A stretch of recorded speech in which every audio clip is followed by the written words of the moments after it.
Do something for your future self. Happy 2025, everybody. I haven't been moving my body very much. I feel like it's the new year and I have all these dreams and visions and things I want to do, but I've also just been like relaxing and reflecting on the year. And it's like that limbo state after the holidays, you know? I'm sorry, it's a little windy. So I woke up this morning and I felt like, oh gosh, I don't know what to do. How should I spend my time? What's the right decision? Usually the right decision for me is like what makes me feel the best. Because if I feel good, I start enjoying my days more and executing things. And then I remembered my life balance worksheet. It helps you figure out how to spend your time and make sure that you're checking all the different boxes in your life. And I woke up this morning and I thought, what's the right thing to do? I thought to myself, at the end of the day, what will I look back on and be proud of myself about? So then I posted the meme, do something for your future self. And so I decided to go for my first walk in 2025. And it felt really good.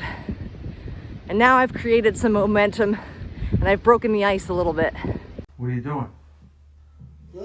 What are you doing? Nothing. Me? Just hanging around. Right here will be their corner. Who moved the fireplace? I did. Oh, great. You can put it back. Hi, Aunt Kristen. Smurf's house, the Smurf house. And what's the story? About a man this guy cooked about cooking a dinosaur. About cooking a dinosaur. That's yucky. For meat. I mean, he cut him up to get the meat out of him. This is a parade, and this is a school bus on fire. Why did I become a professional organizer exactly? Well, it was because it was the one thing that was the most consistent thing through every job I had that I loved. I loved organizing. I loved attention to detail. I loved sorting and arranging. I loved planning. I liked being prepared, like always having a tissue in my pocket. I dropped one. Oops. And I could organize all day. And school wasn't my specialty, so I didn't want to go to school to try to get a degree. And professional organizers don't need degrees, they just need experience. But you can get certified if you want to. But overall, I love teaching and I love helping. But Kristen, if you love being an organizer so much, then why are you now a content creator? Well, because I get to help more people. And ever since I was a kid, I always loved making videos with the over-the-shoulder VHS camera, and I love making people laugh. And now all of my passions that I had as a child are all coming together, and I couldn't be more thrilled. Happy organizing! Are you feeling overwhelmed when you start an organizing or decluttering project? I think when you're feeling overwhelmed, it usually means you have a lot of decisions to make. There's some indecision. And you may be overwhelmed because you're looking at the whole project at once. And you don't do a project.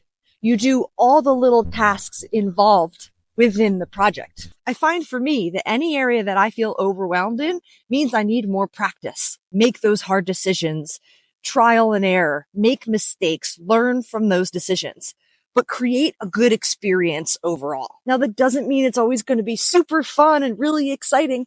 I totally still can get overwhelmed with a big organizing project. When we had to move suddenly last July, I did an Organize With Me video that you can find on my YouTube, where I started in the garage. And I stood there and I looked around and I said, I'm really overwhelmed right now, because I was looking at the whole garage, thinking about the whole move and everything that I had to do. And I just started at one end of the garage and worked my way across. And within, 15, 20 minutes, I was on a roll and I got a lot done that day. It's all about little steps. In any organizing project, it's one decision at a time, no matter how small or large the project is. Sometimes I walk into a client project and I know exactly where to start. And sometimes I'm actually not too sure. So I pick up the first item and I just say, let's talk about this one item. Walk into that organizing project, pick up one item and make a decision on it. Make decisions on something that might make a really big dent right away. That'll give you some momentum. Once you start warming up your brain and you have the bins around you to sort stuff into, like your donate, your trash, from there, you're just kind of going through the motions at that point. And depending on the level of stuck that you feel, you might want to bring in some help. A friend, a family member, someone neutral, non-judgmental, with not a lot of baggage or emotional attachments. Or consider hiring a professional organizer just for a couple hours to learn more about the process and to witness that process firsthand. I can't reach. I can't get it. I'm a professional organizer, and to be able to access your things is also a part of being organized. Let me show you. Let's just say, for instance, you can't get up there without a step stool. To be able to just want to put something away quickly, it might wind up here if you don't have a stool nearby. I've had these 2 step stools for over 5 years. They're super easy to set up and take down, and they store in between the fridge and the cabinet, anywhere kind of out of the way. Bonus tip, I put them together for my old kitty. Yeah, that's a good girl.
I'm a sucker for a good container. Do you have a collection of empty bins just like this? As a professional organizer, this is what I do at home. I know the ones I like to use. I usually don't like the ones with the little holes because stuff falls through those. The ones that I usually keep are very flexible. They're small to medium size. They can be changed out whenever I reorganize or switch out a container. And something that I commonly recommend is to keep organizing containers just like we do for food storage.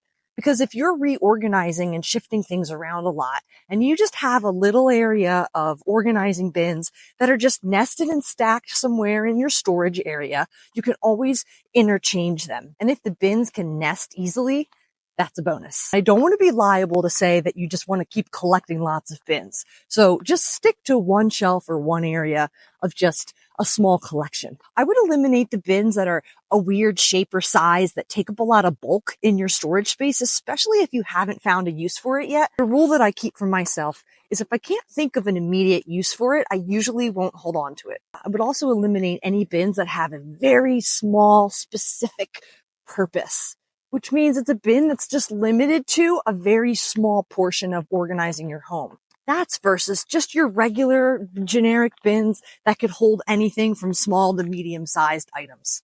There's cleaning and then there's organizing. I think a lot of us start cleaning and then wind up organizing.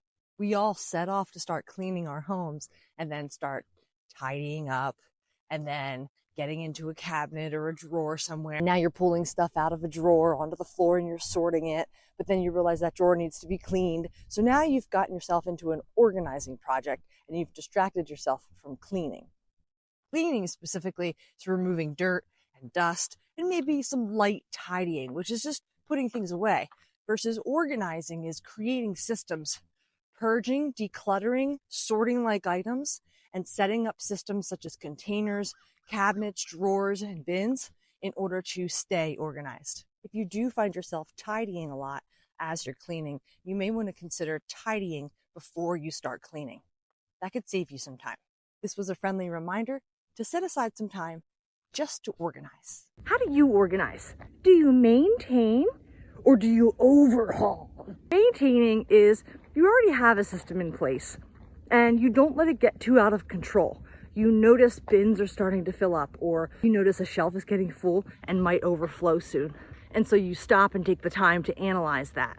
And when I say overhaul, I mean you pull everything out, go back through it, maybe wipe everything down, analyze it, and put it all back. It's not everybody notices when their systems are losing shape, nor do they have the energy or maybe even the time to prioritize maintaining. And let's face it, overhauling is a lot more exciting. So if you thrive on pressure or deadlines or dopamine, you might want to wait to overhaul a space versus just maintaining it. But if you let an area get too out of control, sometimes overhauling can take more time. And there's no right or wrong. It doesn't matter if you maintain or you overhaul. So today, maybe take a look around your space and recognize a space that might be starting to overflow. That way you can maintain it before you have to overhaul it. Hey TikTok friends, just in case this whole thing doesn't work out, it's not you, it's me. You can find me on YouTube at iOrganize Everything. You can find me on Insta at iOrganize Everything. And you can find me on Facebook at iOrganize. You've got an organizing project. Do you go out and you buy the bins and the shelves first? Or do you sort, organize, and categorize first, then go shopping? Usually you sort and organize first, then go shopping.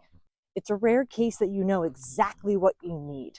Someone said they wanted to install shelves in their closet, but they weren't quite sure which kind of shelves. So they said, should I go buy the shelves first? And I said, no, pull everything out of that closet, figure out what your categories are, figure out how large the size of those categories are, what kind of bins you might desire, and you might have some large bulky items that can't sit on the shelf. So you might want partial shelving and partial floor space. I always recommend doing adjustable shelving. It can change and flex along with your space as it changes. Depending on the project, I will ask my clients ahead of time if they have bins, and if they don't, to go get them. If it's a really large space and there's not a lot of contained categories and there's stuff spread out everywhere, then you're probably gonna need some containers ahead of time to sort into. But you can always just use cardboard boxes. And then once you've figured out your system, then go to the store and level up your aesthetic. I went to a goal setting retreat this weekend, and my goal this year is to rob more banks. Just kidding. It's just really cold. We reflected on the past year and what we had overcome and accomplished. We thought about who we are right now in this moment. And then we dreamed of the future and what we want to accomplish and achieve. And one of my favorite takeaways from the workshop was remembering when you set a goal, who you are to your core and what your beliefs are about yourself. We often set goals that are pretty unattainable and maybe unrealistic.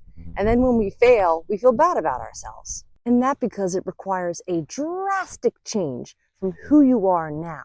This year, I really want to grow my YouTube, but that means filming long form projects, which is 8 to 10 minute videos of an organizing project. I keep saying, I'm going to make long form videos, but there's a lot of steps involved that I'm not breaking down or taking action on. I don't even have a tripod for my second camera yet. So that's step 1, is buy a tripod. Step 2 is to find friends and family that want to film organizing videos so that I can practice being an organizer and a video producer. If I'm going to start robbing banks, I need to do some research, watch some movies, buy a horse. Oh, finally. I've been waiting to open this package since I got it around the new year, I think. I know who it's from, and I'm pretty sure I know what it is. So I'm just going to open it right away, and then I'm going to talk. Oh man, there's some good tape on here. Taped real good. I'm in the mood for ripping. I'm going to rip it. Oh, that's nice. Oh, that's nice. Oh, I like that. Yes. That's awesome. Oh yeah. Oh yeah, that's fresh. If you've followed me for a few years, I started making videos in 2021, and I have a lot of Hawaiian button-up shirts because I like to go to Florida to visit my sister once a year, and every time I go, I usually go to the thrift stores and what are these little, look at these mountain sunsets. Oh, awesome. And those sailboats. What are those? Are those Polynesian? That's cool.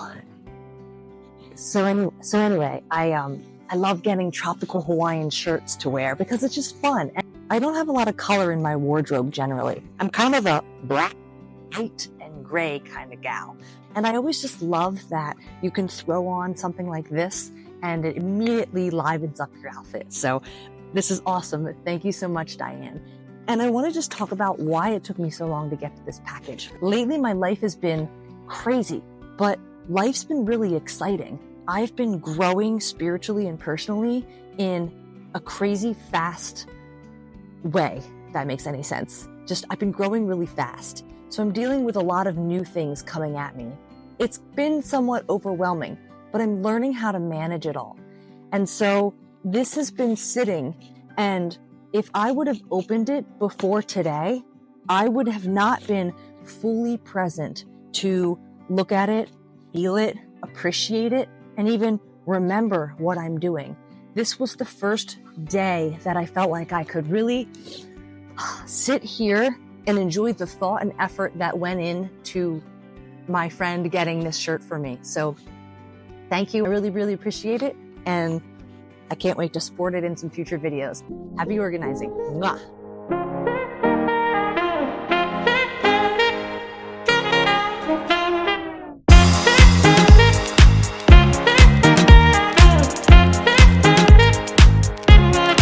Good morning, everybody. This is a unique video today. I just wanted to share that I'm getting to the point in my content creation where my direct messages are so busy that I can't get back to everybody. I'm barely managing my emails. In fact, I'm just catching up from last July when I found out that I had to move for the first time. I'm feeling a little bit behind, but you know what? I'm maintaining a positive attitude. I'm staying afloat. But as a people pleaser, I really always want to please everybody and get back to everybody as much as possible. However, I'm starting to realize that that's just not possible. What I've done is set up an auto reply that says, "Hi, I'm sorry, I probably can't get to your message. I might read it briefly, but if it's important, please email me." And I'm figuring out how to navigate this. And I guess that boundary is starting to upset a handful of people. But I just wanted to remind everybody, I don't get paid a ton right now at this point in time to be a content creator. And I make free organizing content for the people out there that can't afford a professional organizer. And because I do that, when you guys watch it and engage with it, that helps me. So it helps me help you. It's a win-win. And I am running a business, and my goal ultimately is to have a stable roof over my head this year. But just in case any of you out there felt that I'm ungrateful or I'm a taker, I really appreciate all of your support because I wouldn't be here without you. Up to the western sky. Swiffer, you shouldn't have. I made a video a few weeks ago called Mop versus Swiffer. And Swiffer chimed in and said, "Hey, let us send you some products." I had only just used a Swiffer wet jet for the first time a few weeks ago. And then I made my video, Mop versus Swiffer, to get everybody's opinion. Ooh, a duster. I need a duster for an attic project next week. A power mop. I am not familiar with Swiffer at all. We got a 2-pack of refill juice, as I like to call it. Let's open it. Wow, I have 3 juice containers. That's very generous of you, Swiffer.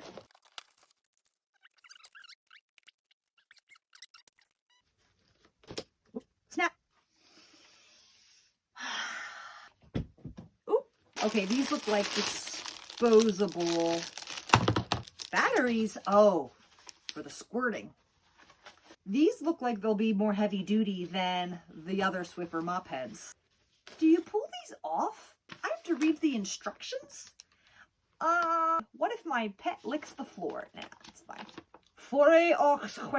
No, that's not right. I don't know what I'm doing. Does this lock it in place? Why do I feel so clueless? Okay, so that's supposed to stay on. Get on there. Well, you know what? It'll work. Batteries. Squirt action. Multi-surface. Okay, click. Let's do some cleaning. Let's go! If you can find me, up to the western sky. Take the kitty away from the area. Quick vacuum. Swiffer eliminates the steps to an old mop and bucket. The mop, get the bucket, fill up the bucket, get the cleaner, get it out, ring the mop, dry the mop. Grab the Swiffer, and go. There goes the squirts. Squirt, squirt. Ooh, yeah. Ooh, this one's wider. The head of this one's wider and it squirts a lot nicer than the older one. That's so nice. It smells good. Got a little bit of dirt there. 60 seconds to mop my kitchen. Success. Thank you, Swiffer. How do you politely decline when someone offers to give you an item? 3 statements. Thank them, give them a reason, redirect the generosity. I think gratitude is a great way to start. Saying thank you, that's so nice of you, so thoughtful to think of me. And some reasons could be, gosh, I really don't have space for that right now. Or I have something very similar to that, so I don't think that would really get a lot of use. Or it would just sit around. You could also say, I'm really trying to downsize my life right now. That doesn't represent who I am right now. And then you can help them redirect the generosity. I'm sorry I can't accept your gift, but there's probably somebody out there that would value it more. I heard the thrift shop down the road is accepting those items. I bet someone out there is really gonna love that. It deserves a good home. And one other option would be to accept the gift, but say, hey, if I don't end up using it, I promise I'll try to give it a good home. Or I'll do my best to pay it forward to someone who could use it. Share with us below how you politely decline items. Hey, content creators, are you guys remembering to put captions in your videos? Here's why you want to do that. There's so many people out there that are watching their videos on mute. They have an auditory processing issue. They're hard of hearing, or they just prefer captions, like me, in order to absorb the information better. I asked for feedback from my Facebook following of over 400,000 people, and they gave me some great advice. Sure, those captions are near your mouth. Sometimes they have to be up here depending on your video, but if it's near your mouth, you can also read their lips and still watch their face while you're reading. It also doesn't block the words over, I'm not sure what side, here, but the description down here can sometimes block the caption. Last but not least, white lettering on black background. Don't make the font too small. Try not to use crazy, bubbly, hard to read fonts. Just keep it simple. It'll benefit a lot of people, but it'll also benefit you too. She said, oh.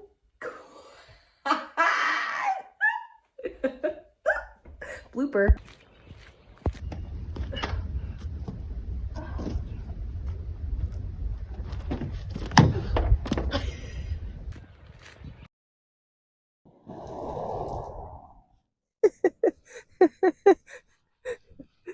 Laying on the side of the road talking to the camera isn't a weird thing at all.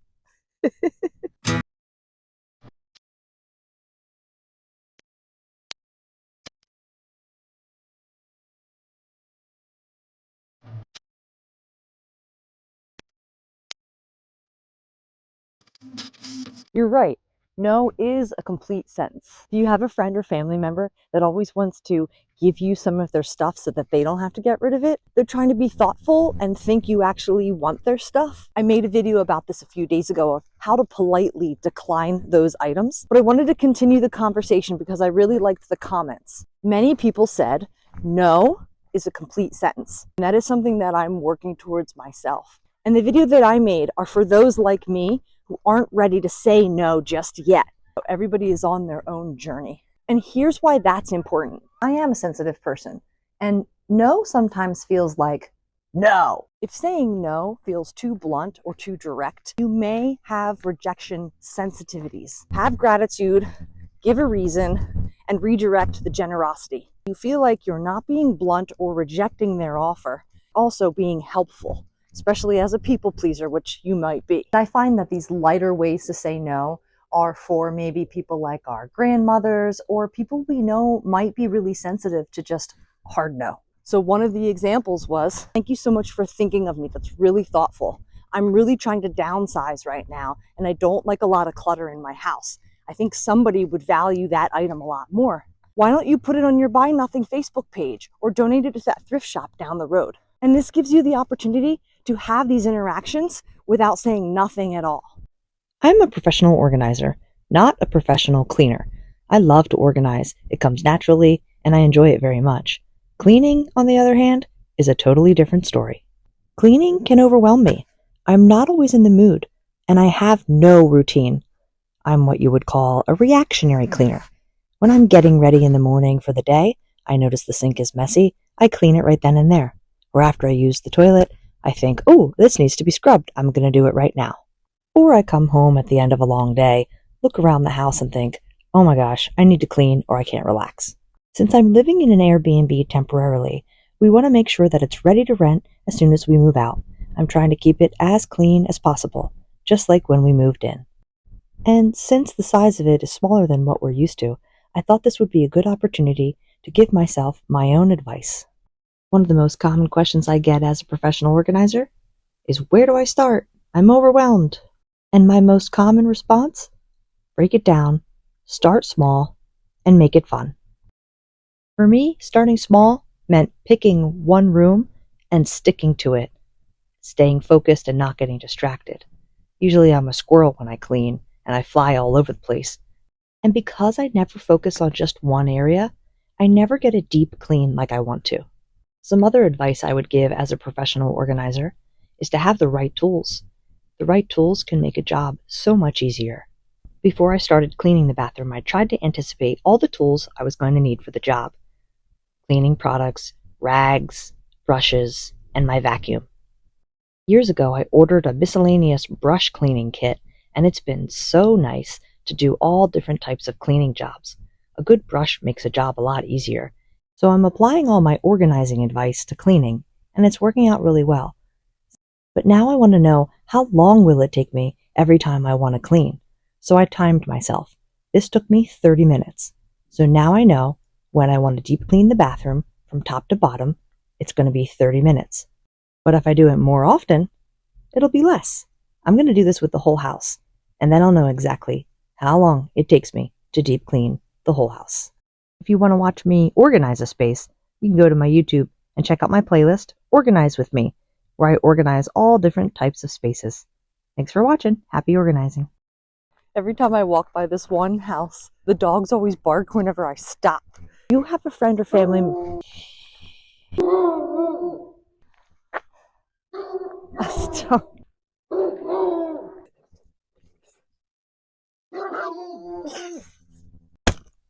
Let's talk about misleading mail. Time-sensitive material. Signature required.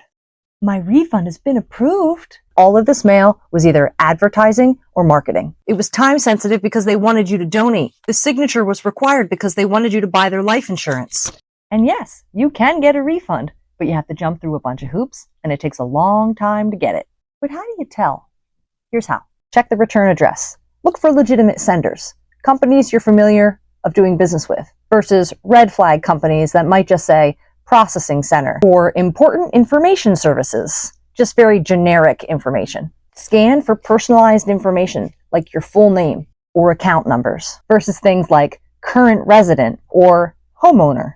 And misleading mail will create false urgency. And the more legitimate mail will have company logos, maybe tracking numbers, or certified mail notifications. Look right here at the postage. You see where it says pre-sorted standard? That means it's a mass mailing. And this one you can see is a nonprofit. Look for the fine print. The legitimate mail will be obvious and straightforward. And the misleading mail will say, we are not affiliated with your electric company. And in order to get your refund, you must do this, this, this, and this, and this, and this, and this. And don't forget, you can always cross-check the information online. And trust your instincts. If something feels off, it's probably misleading mail. I'm a professional organizer who specializes in paper. I really love to organize paper, but I've had a hard time figuring out how to show you guys on camera without showing personal information. So what I realized that I have to do now is collect props. I'm going to be collecting all different types of paper examples and then blocking all the personal information out so that I can film future paper and mail videos for you guys. In the meantime, you can go to my YouTube, you can check out my papers and mail playlist.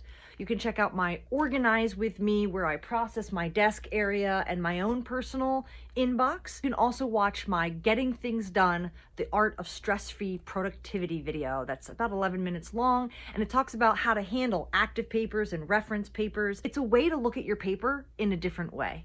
Stay tuned for more paper videos coming soon. There should be a red dot that says it's recording, and I don't see one. Testing out my new camera. Testing out my new camera. Does it work? Does it work? How well does it work?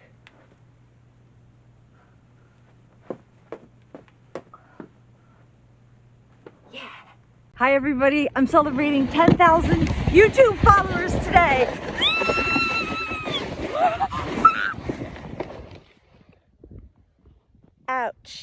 hit a stump. Now it's time for a cold plunge in the icy water. 3, 2, 1.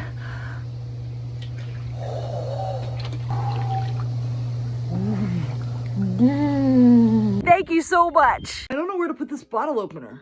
Put it with its cousins. Something that's similar in function, but not exactly the same. Other things that open bottles. Put it with its coworkers. What it works with, or where it goes to work. Or put it with its family. Other bottle openers. Where am I supposed to put this? Put it with its cousins. Coworkers. Family. Okay, smarty pants. Where do I put this?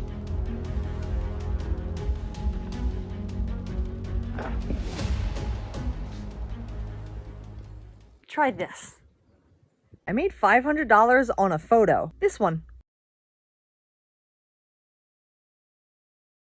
That photo came from my client's house from a few weeks ago. I was in their basement and we've been working together for a really long time.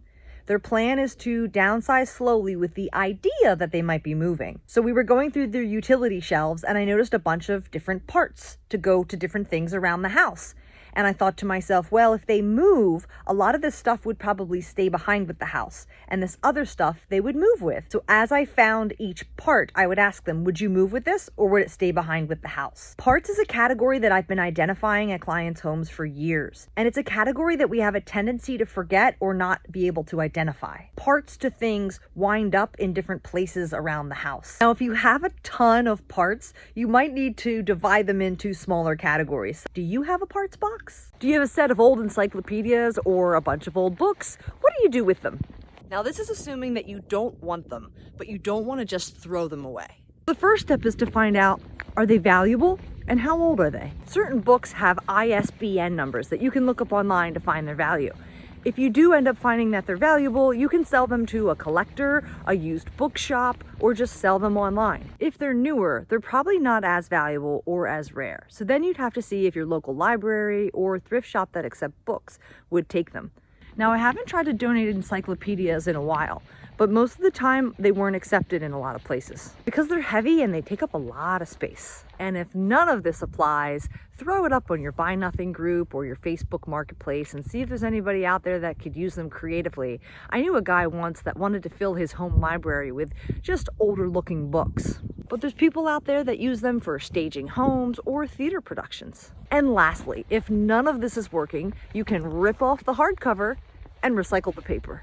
Or throw them in a burn pile. My bathroom doesn't have a medicine cabinet or any drawers. What do I do? I'm living temporarily in an Airbnb. We do have this cabinet down below with cleaning supplies, and we have 2 shelves back there. Nothing for quick access like a drawer or a medicine cabinet. So we had to create our own. We brought this with us because we've been using this in our bathrooms. In all of our rental homes, we haven't had any bathroom drawers. So this is stuff we use every single day. Hair ties, chapstick, a lighter for a candle. Then each drawer is categorized. This is my partner's. This is mine. Stuff I use every day. Hair paste, face lotion, deodorant, contacts, and contact solution. Here we've got our vitamins and pain medicine. And the bottom is first aid and ointments. And then on these 2 shelves, the stuff we don't use as often. Our towels, our backup supplies and travel items. And then down here is a bin for my partner, a backup bin for me. And I bring this over to the sink. And I love this container because it's got handles and it's sturdy and metal. When it comes to organizing, prime real estate is anything within reach without having to bend over or get up on a step stool. The systems that I've created here are all within prime real estate. Create systems so that your everyday items are only 1 or 2 steps away. I just want to share my joy with everybody. There's nothing better to me than a day of shooting videos. And I plop down somewhere cozy and I get to edit all my work and then post that and watch the feedback come in. And it just brings me so much joy. I don't know if I've ever experienced this much creativity and expression in my life before. that's what content creation is doing for me. And I love that I get to share it with the world and with you guys. And I was just really feeling grateful. I'm on my second walk of the day and it's been really cold. It's been single digits outside and I haven't been able to film much because my phone keeps dying because it's too cold. So it's like 20 degrees. It feels like summer now compared to single digits. And I'm just feeling really happy. And I love creating and I love sharing my creations with you guys. So thank you. Ouch.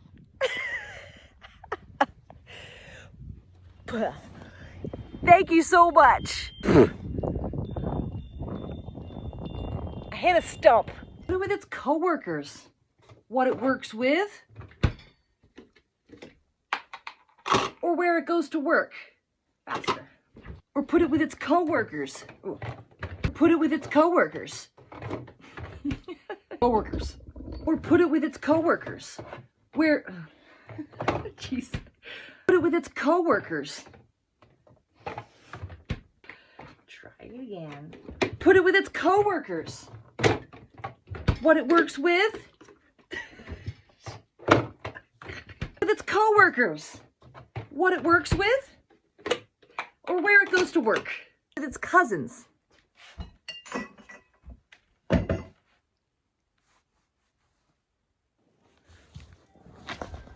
Oh.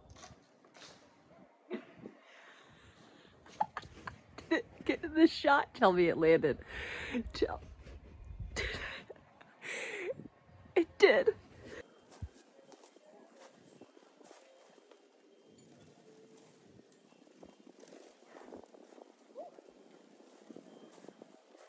I've got 6 questions from my follower Travis on Facebook. Let's go. Why did I make organizing my career path? I love organizing. I could do it all day long. It's always been a passion of mine. It comes naturally, and I love to help people. What would I be doing if I wasn't a professional organizer or a content creator? I would have gone to Votech school for video production and done something along those lines, whether it's behind or in front of the camera, or both. Most profound life advice. Lead with love. I had a mentor a few years ago, and I was dealing with anxiety. And she said, if you lead with love, that's all you need. So just go into any situation with love. I have a junk drawer, and what do I think of them? No problem with a junk drawer. If it works for you and you can find what you need, no worries.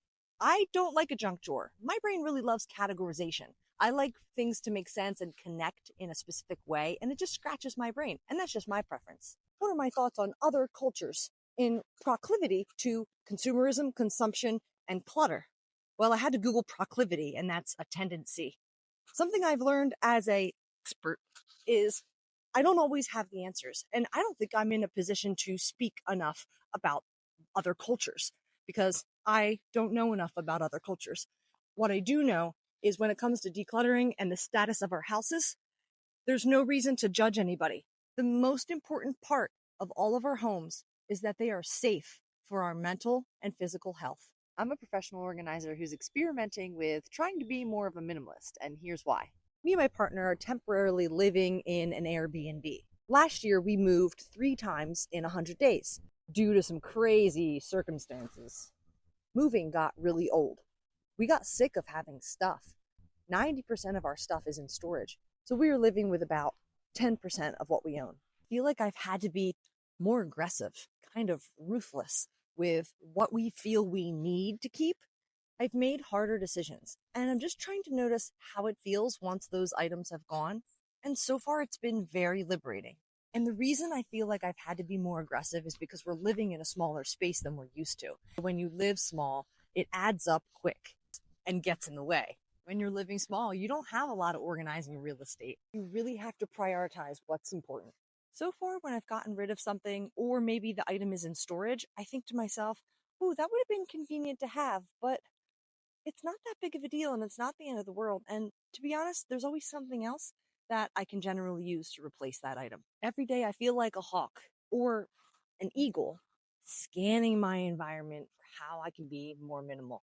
More minimal, but living simply. We're all exercising that decluttering muscle, building that decluttering confidence. And I'm just using heavier weights right now because I want my decluttering muscles big.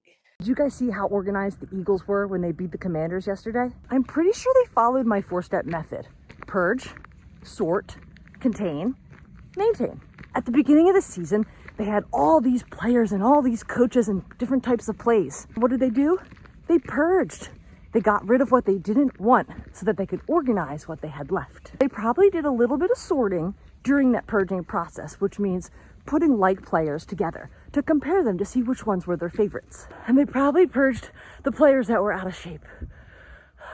So now the Eagles, they're purged, they're sorted, and they're ready to organize a great team. So they set up a system, they create a plan, and then they execute. And from then on, they're just maintaining that system, fixing mistakes, making sure they don't get overloaded or overwhelmed, making adjustments if habits change. I think they set up a great system, and you can apply these 4 steps to most of your life. Happy organizing! Steam and heat can affect your medications. Let's talk about that a little. Whenever I post a bathroom organizing video, I get those comments pretty often. And I did do some research and I looked it up, and you know, I don't have a ton of medicine, and I don't think my bathrooms get that steamy and hot, to be honest. I'm also kind of like, I try not to worry too much about stuff, but hey, we all have our own preferences, and it is true that heat and moisture will affect your medicine, but over time, and I guess it's hard to really put a number or a timeline on how quick that will happen. And if you have really important medicine, I can understand that it's very important to keep it in a cool, dry place. All the medicines and vitamins that I have in my bathroom, we use up really quickly. So we're going through it. It's not sitting around very long. And I've never noticed any of our medicine being ineffective either. However, I'm also open to learning. Does anybody else have any information that they'd like to share about this topic? And store medicine at your own risk.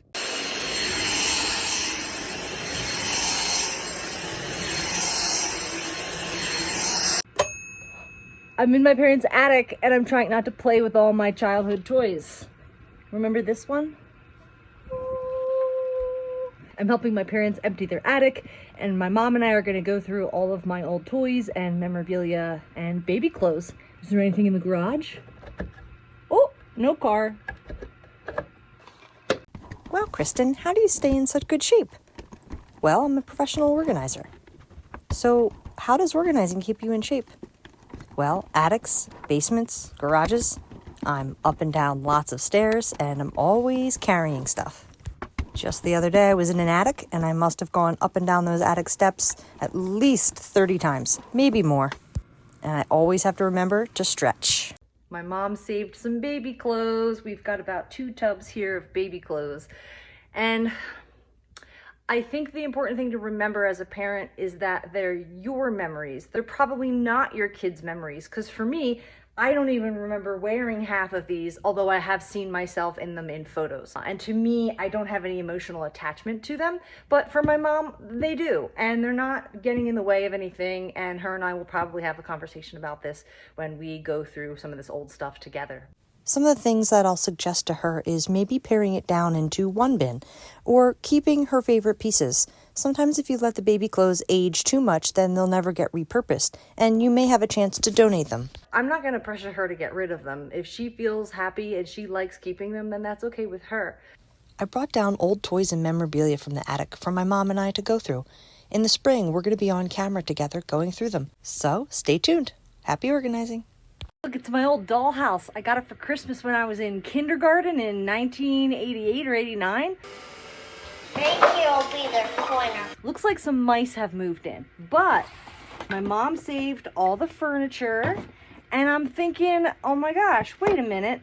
What if I used this as a model to teach organizing on a smaller scale?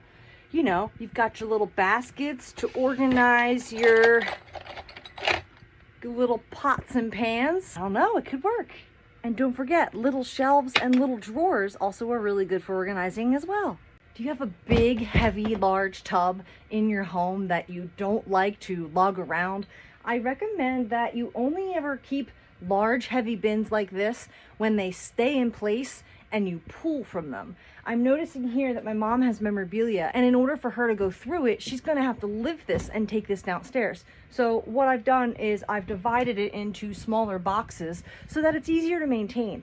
Plus, A bin like that, full of paper, is very overwhelming. Think about doing a little bit at a time. I could do a small box at a time. Anytime you break something down, it just feels less overwhelming. Organizing is a waste of space. Well, not a waste of space. Let me explain. When a client brings me in and says, I'd like to be more organized, I'm often looking for wasted space. I'm looking for the areas that are unutilized, that you can expand your organizing system into. But we always don't need to expand. In fact, the first step is to always purge and downsize. If you have an unorganized space, you may have lots of things crammed into bins on shelves and stuffed into bags. Some of you may call these doom boxes. There's no rhyme or reason, there's no system, and there's no categories. If you go through all of that, sort them into categories, and then create an organized space, you will probably be spreading it out so that you can visually see all of what you have. And sometimes this does take up more space. Ultimately, the goal of organizing is to be able to maximize your space and to still be able to see everything. This isn't always possible, but that is the true goal. So why have a storage unit at all if you're aggressively decluttering? Just curious. I'm not sure if she follows me or knows the situation. I made a video about how I am living in an Airbnb temporarily due to life circumstances, and we are looking for our next house. We are living in a furnished Airbnb and living with 10% of what we have. And I haven't missed a lot of what we have in storage.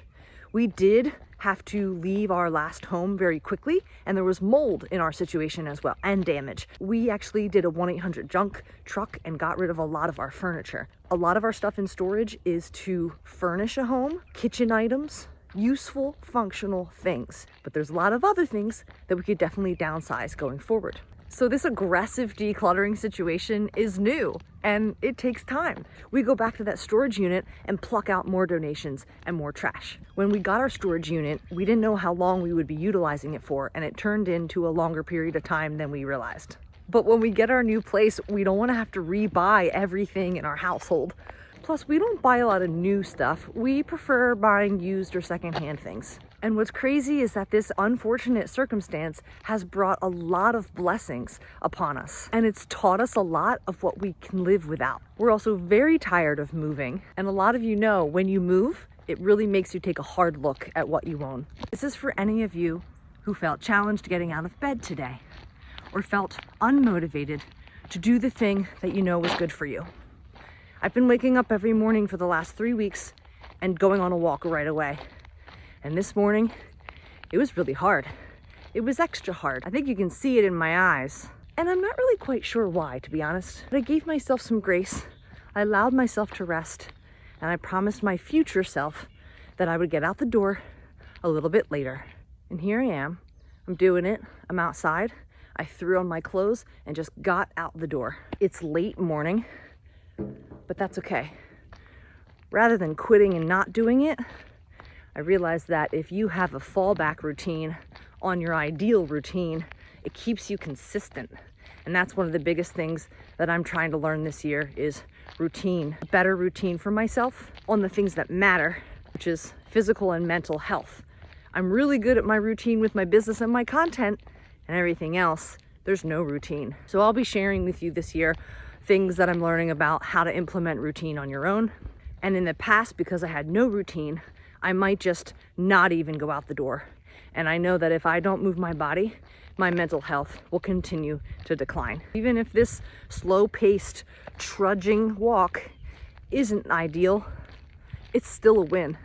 And I'm gonna celebrate that. Where you'll look for it. Get those comments a lot on my cousins, coworkers, and family trademark videos. And the reason I make those videos is because we don't know where to look for things. Cousins, coworkers, and family method has resonated with people to help them find common similarities between the items in their homes and where they should live. Whether that's common sense or it comes naturally to you, there are still moments where you'll hold an item and think, I don't know where this goes. Something that definitely takes practice. I think the phrase, where you'll look for it, encompasses everywhere in your house. It could be anywhere. But the reason I did cousins, coworkers, and family, that gives you 3 different areas to look versus anywhere. Friends and coworkers and family is a way to categorize items in your home. Cousins are something that's similar in function, but not exactly the same, like tape and glue. They're sticky. Coworkers would be things that work together or where they go to work. So the room that you would use it in, or the place the other coworkers live. Like tape might live with wrapping paper because that's where you might use tape to wrap a gift. Or tape's on your desk because that's where you will use your tape most often. And family it's exactly the same. Tape lives with other tape. This method works 99.9% of the time. You can find a cousin, a coworker, or a family member. 0.1% might be stranger danger, the junk drawer. Do any of you remember the cinder block controversy? Well, they're still here if anybody wants them. Join me as I unplug for 1 hour. I'm going to write down everything I do. When I unplug, I notice my body more. Things like chapstick, lotion, I'm cold, comfy clothes. When I'm looking at screens, I tend to not notice the signals that my body's giving me. I'm going to restock my jacket pockets and clean up my shoe area. I'm going to try on a pair of shoes that a friend gave me. Feels good. Try to learn a trendy dance that I saw last night on TikTok. Then stand around, brush a kitty, stand around some more, take a deep breath. Oops, forgot to set the timer. Whenever I unplug, I just do whatever moves me. I just stand around and look for something to do, check my daily life balance sheets. That reminded me to play guitar. And then I decluttered some music.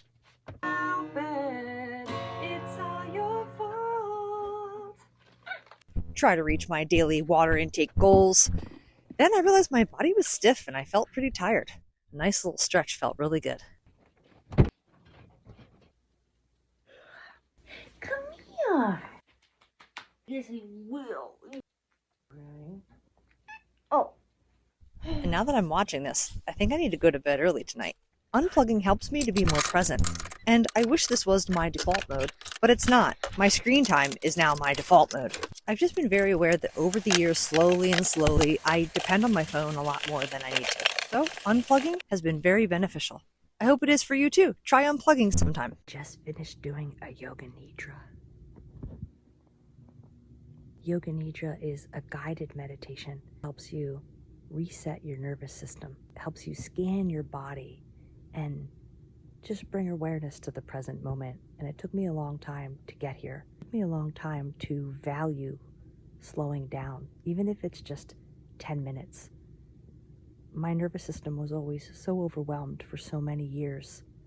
People always said, try meditation. And I'd say, yeah. Well, try deep breathing. Yeah. And it was always so hard. When it's really hard, that means you need practice. Yoga Nidra's been really a great solution for me. Okay. And to be totally honest, I'm usually zoned out and I'm not always following along with the person leading the Yoga Nidra guide. But I just think the fact that I'm just laying here still, taking deep breaths, is already beneficial enough. And every few minutes I realize, oh, right, I should be scanning my body and paying attention. Oh, no. Oh. I think I ruined the moment. What I've learned is you can let your brain run off, but practice just bringing yourself back. The sun is shining and the sky is blue. And I'm here to tell you that if you've been following me and supporting my content, I have opened up another revenue stream to help support my content career and lift me into the content that I want to make, which is higher quality, longer form, and cooler projects with other people, like I did my bathroom with my sister, if you saw that video. So what I decided to do was finally open up subscriptions on Instagram, TikTok, and it's called memberships on YouTube. It's 99 cents a month. However, TikTok would only let me do $2.99 a minimum. I already have Facebook subscriptions set up. It's monthly, and it's basically, right now, you get a badge and you get attention, special attention when I see you in the comments. That's all I can offer right now. There's all these other perks I can offer eventually, but I almost got hit by a truck So that's fun. Influencers, I'll tell you. But this is no obligation. It's only if you feel like, gosh, I'd really like to see Kristen's content career take off more, and I'd like to see the videos that she's been wanting to make. And yes, the perks are low for the moment until I kind of get the hang of it. And then I can offer more perks. And I don't know what that looks like. Right now, I only go live for my Facebook subscribers because that's about all I can handle. And yeah, so I think that's it. If you feel like, gosh, you know what? That'd be great. I could totally do that if it's doable for you. That would really help me help you. Thank you. Thank you. Thank you. Thank you. Thank you very much. Should I keep this big bag of delicious chocolate? I gotta check my 50 purging questions. Does this item support my current life goals and desires? Nope. Who wants chocolate? Do these items support my current life goals and desires? Yes. What if I got rid of this item and then realized I needed it? What would I do? I would just wear this. What if I got rid of this to save a little space and I needed it? What would I do? I would do this. 50 purging questions. See the description. I've noticed a new trend of organizing sheets. I'm seeing a lot of commercials for these. It's not something that I would purchase, and I think I can recreate it with what I have here at home. Let's just pretend this is my linen closet shelf. It seems like these new sheet organizers are more about aesthetics than they are function. I thought maybe they might be more efficient with taking up space, but if you stack your sheets like this, I think this might be more efficient. So let's just say it's 1 box per sheet set.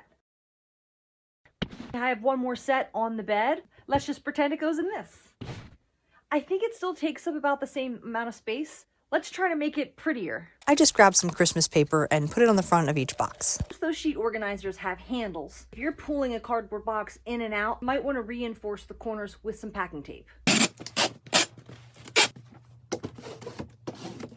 Well, it's definitely more streamlined. The sheet organizers that I'm seeing are a little bit more involved than just an open bin. You're laying the sheet in and then folding up flaps, and I think you're Velcroing it together. So I think there's extra steps involved. If you don't mind folding sheets, I'm not sure why you would want these unless you want the streamlined look. This is what my brain thought these would be for. People who don't want to fold, and you don't care if your sheets are wrinkly. You just wall them up and you stuff them in your pretty box. If you have those sheet organizers, tell me more about them and how your experience has been with them. These are props for a video. Here's a good cousins, coworkers, or family. Do I have any other mini hands? Family. No, I don't have any other mini hands, so no family. And that's why they have been floating around here. Cousins. What would be a cousin? So something that's similar in function. So how do these function for me? These are props that I use for making videos. A prop for a video. What would be a coworker? If I was going to make a video, I would be using my tripod. Here are my video making tools. My camera, my microphone, my mini tripod. So the coworkers would be with my filming, things that I film with. I just have to create a little area for props. I think a little baggie might just be fine. I'm using my microphone a lot. This is my new camera to film different angles for my long form videos. These just need like a little baggie. A little baggie here for props. My tripods live around the corner. Let me get a baggie. Oh, knees. Okay, here we go. Props, starting my props category. And those can live, I would just say behind here, that's fine. I'll know that they're back there until my props grow into a bigger category. Oh, this is an interesting one. This is to hold a tripod, to carry a tripod. And I packed all of my filming gear to go to a filming job the other day. And I thought of this, and I didn't take the time to, it was just like, it's so many steps to break a tripod down, let alone put it in this and zip it up. And does this really make a difference versus grabbing the tripod? I guess if you're like walking around somewhere, this would be the only reason to keep it. Part of me is like, I don't think I need this. I'm gonna put it down with my electronics box. because I think it's probably just going to sit there.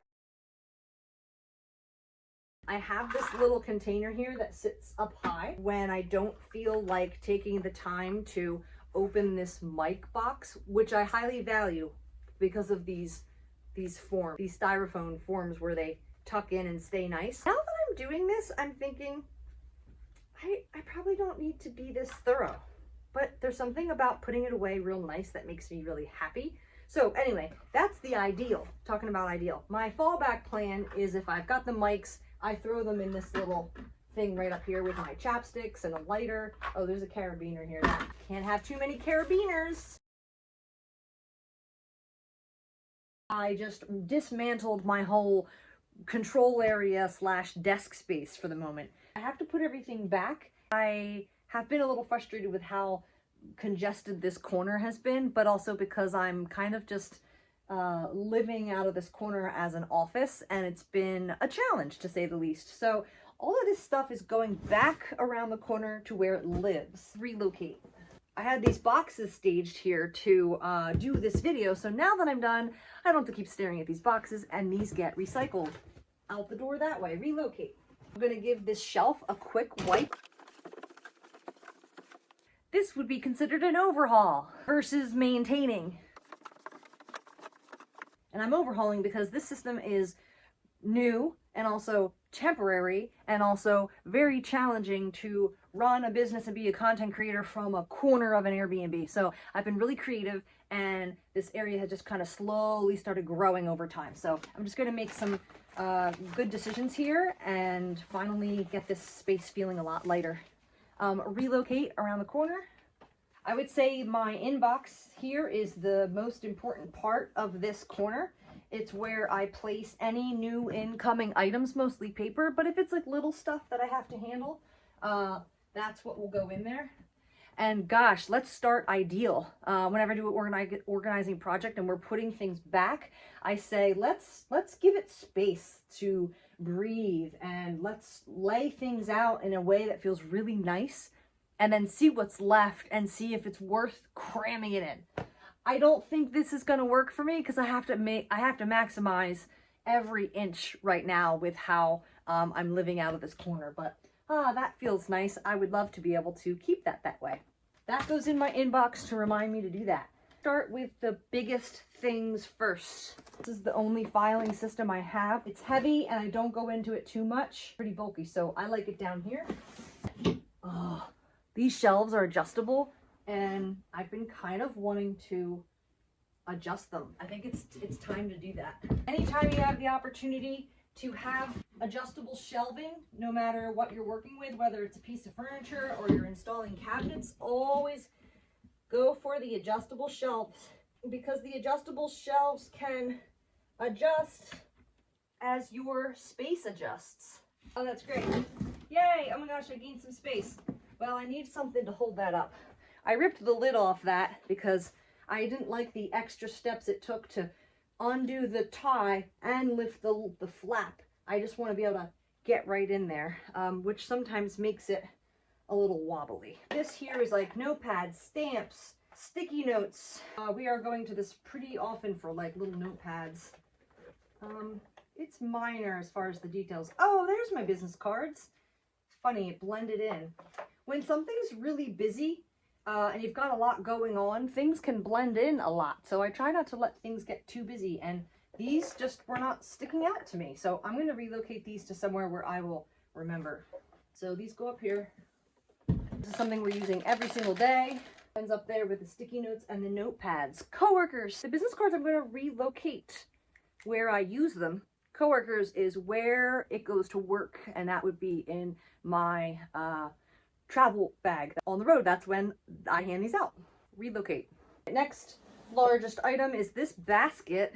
Packing tape, other tape, like utility, rope, carabiners and key rings, twisty ties and things. But I do grab my tape gun and I grab my painter's tape.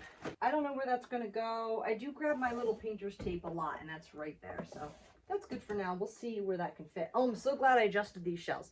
Okay, the next largest item is another utility office supplies, rulers, thumbtacks, tape measure, extra pens, paper clips. I go into this multiple times a week.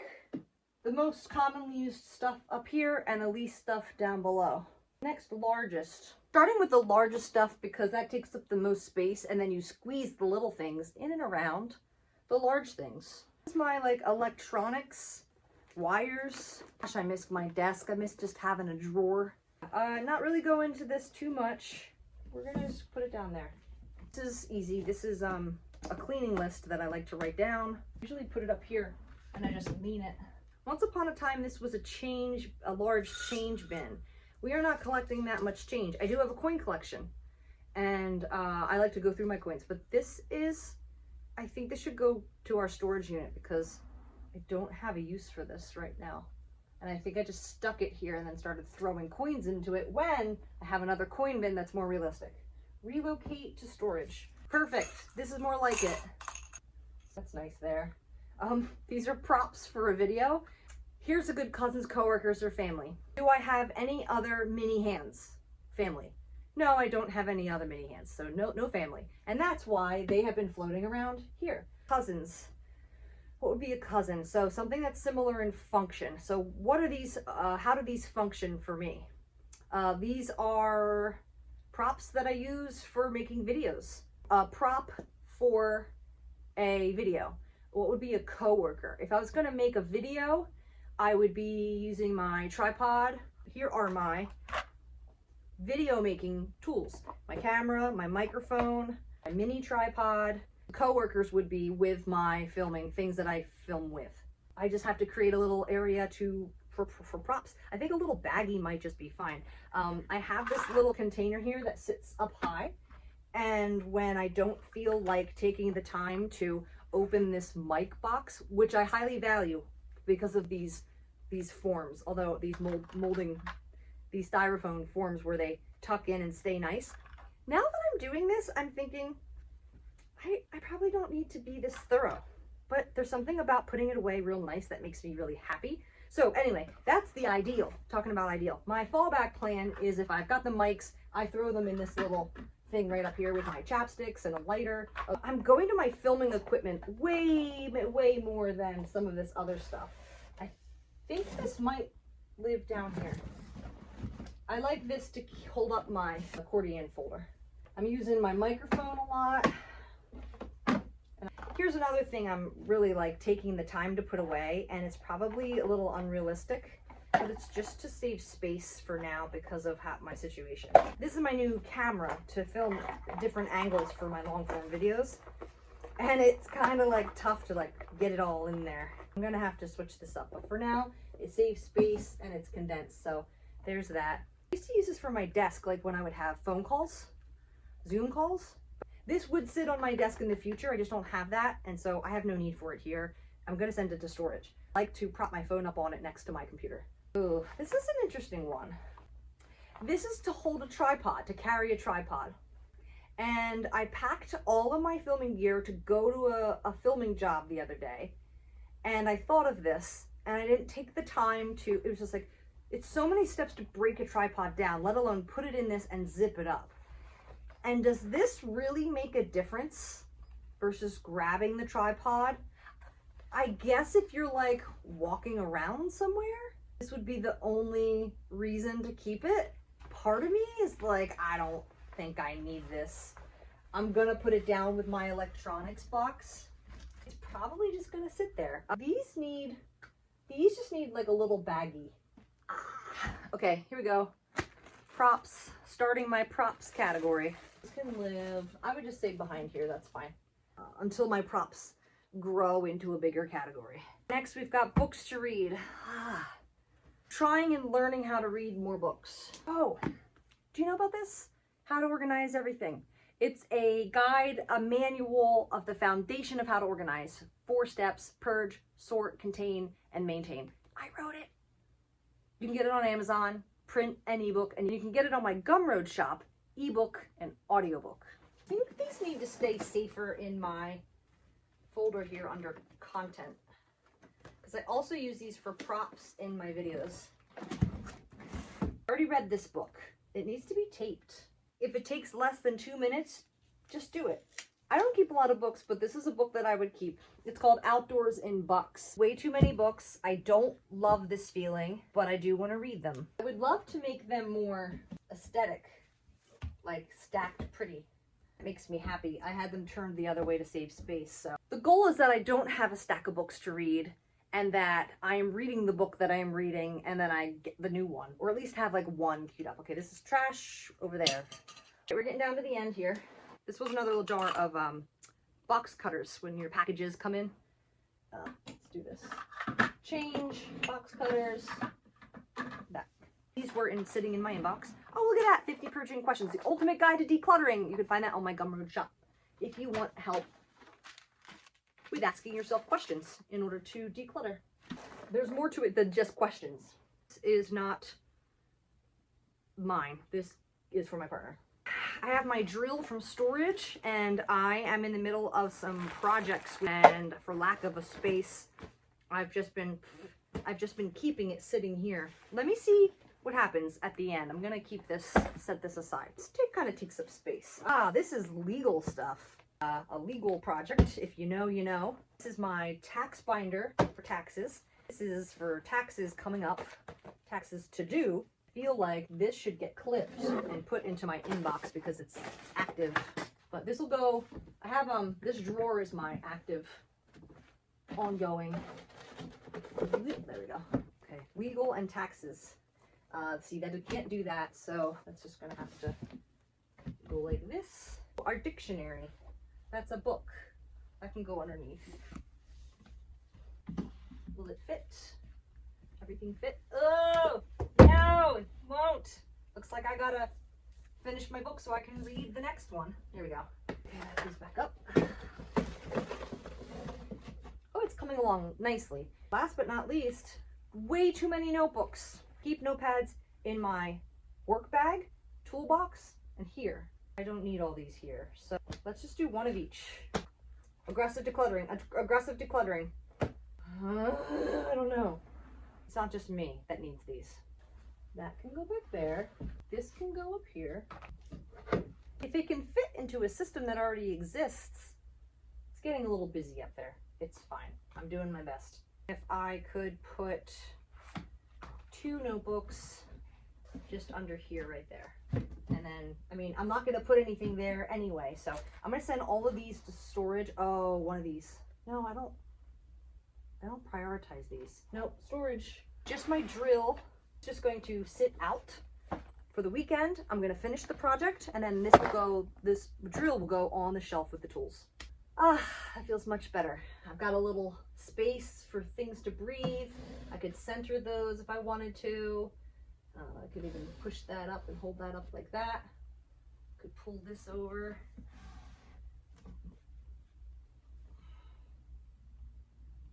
Well, thanks for joining me reorganizing my office. Happy organizing. If you liked the set of narrow drawers in my bathroom organizing video, you can search the web for narrow dresser. I couldn't find the exact replica because I don't know what store or company made it. I would put a few on my Amazon influencer shop, but I really try not to put anything on there that I don't have personal experience with. I think the great part about those drawers is that they're tall and they're easy to get to. And I think that's the bonus of drawers. I feel like we could all have more drawers. What do you think? Do-it-yourself chicken wings for the best recipe on Super Bowl Sunday. My secret ingredient, extra virgin coconut oil. Warm it up just a little bit so you can marinate the chicken. The oil is for tenderness. It's gonna really lock in that juiciness. While some chicken owners do use oil for scaly legs or mites, not me. This is purely for good flavor. I'm just kidding. I love my chickens. These wings are off limits. We're gonna watch the game together. Go Birds! Do you like what you're seeing on social media? Do you know that you have some control over that? Well, Gary Vee just reminded me that I have control over what I see. Whoever you follow and whatever you watch is what you will see more of, because that's what Facebook, Instagram, TikTok thinks you like. So if lately you don't like what you see, just scroll past that junk and look for something positive. And if nothing positive pops up, go seek out some positive pages. Consider following some accounts that align with your goals for the year. Or Or think about your favorite hobbies and go find people that are making videos about what you love to do. And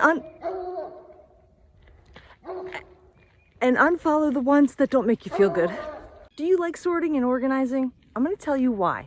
If you find that you commonly enjoy most repetitive tasks, that may suggest that you enjoy structure, order, and predictability. You might notice that it creates a sense of calm because it allows your brain to get into a rhythm of like a meditative state that reduces anxiety and stress. I used to fold hundreds of sheets at a hotel all day.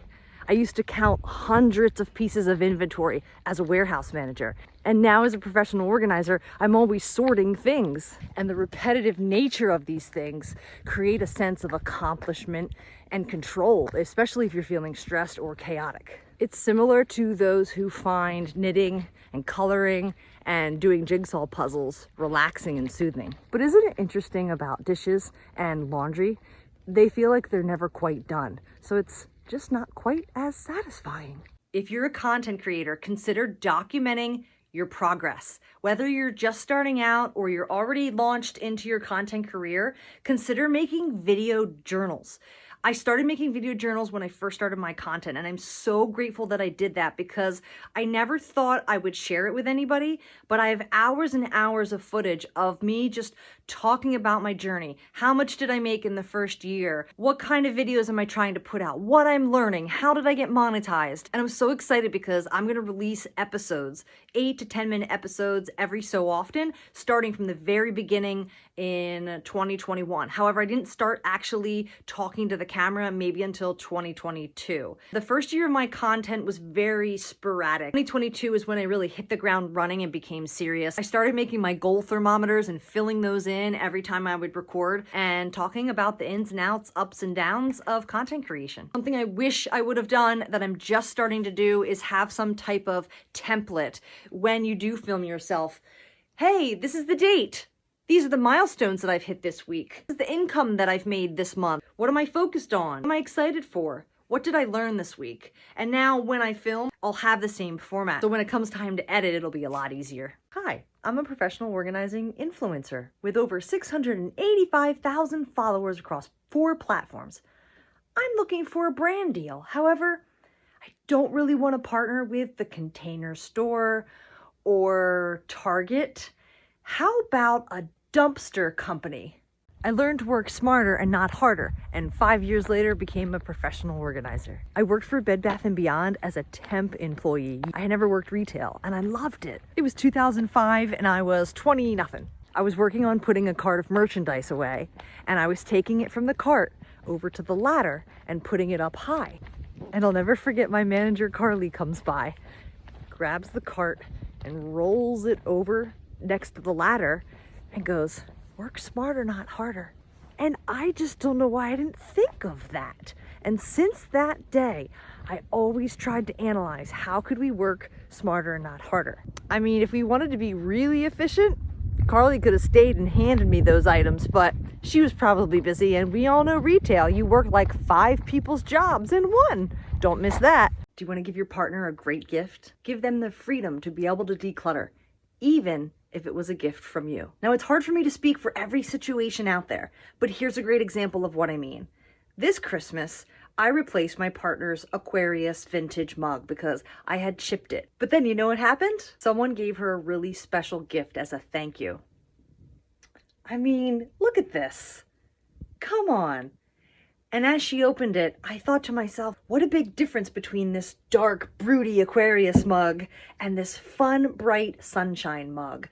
And so I said to her as I was standing here washing dishes, looking at these mugs, and said, hey, you know, I just want you to know, if there's anything you ever want to declutter because you've outgrown that, even if I gave it to you, you have my permission, and that's okay. And she was really grateful for that. You might think this goes without saying, but hey, mention it to your friends, family, or your partner. Gifts should come with freedom and not guilt. If you live with someone that you want to be more organized, hopefully they are one of these 3 things. They see the value in being organized, they're willing to change or try new habits, or they need to take ownership and get involved in creating their own organized systems. So there I was, decluttering the road of tree branches. I was driving to my clients this morning after a big windstorm last night and this morning, and there were tree branches all over the roads. A pretty big limb had fallen into the road, and about 6 cars stopped. I don't know if it had just happened, but I pulled up towards the end, and we all got out of our cars and started to clear the road together. What is it about those moments that feel so good? Is it about people coming together? Is it because strangers care? Is it productivity? Is it because my love language is acts of service?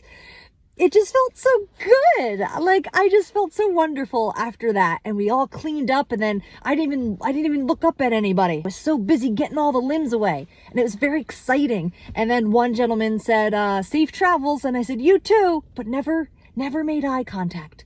And, I wish them well. I love little moments like those, don't you? Whenever I experience a stressful situation, I make 3 lists. Hope, cope, nope. When our anxiety and stress kicks in, the wheels start turning and we start writing movie scripts.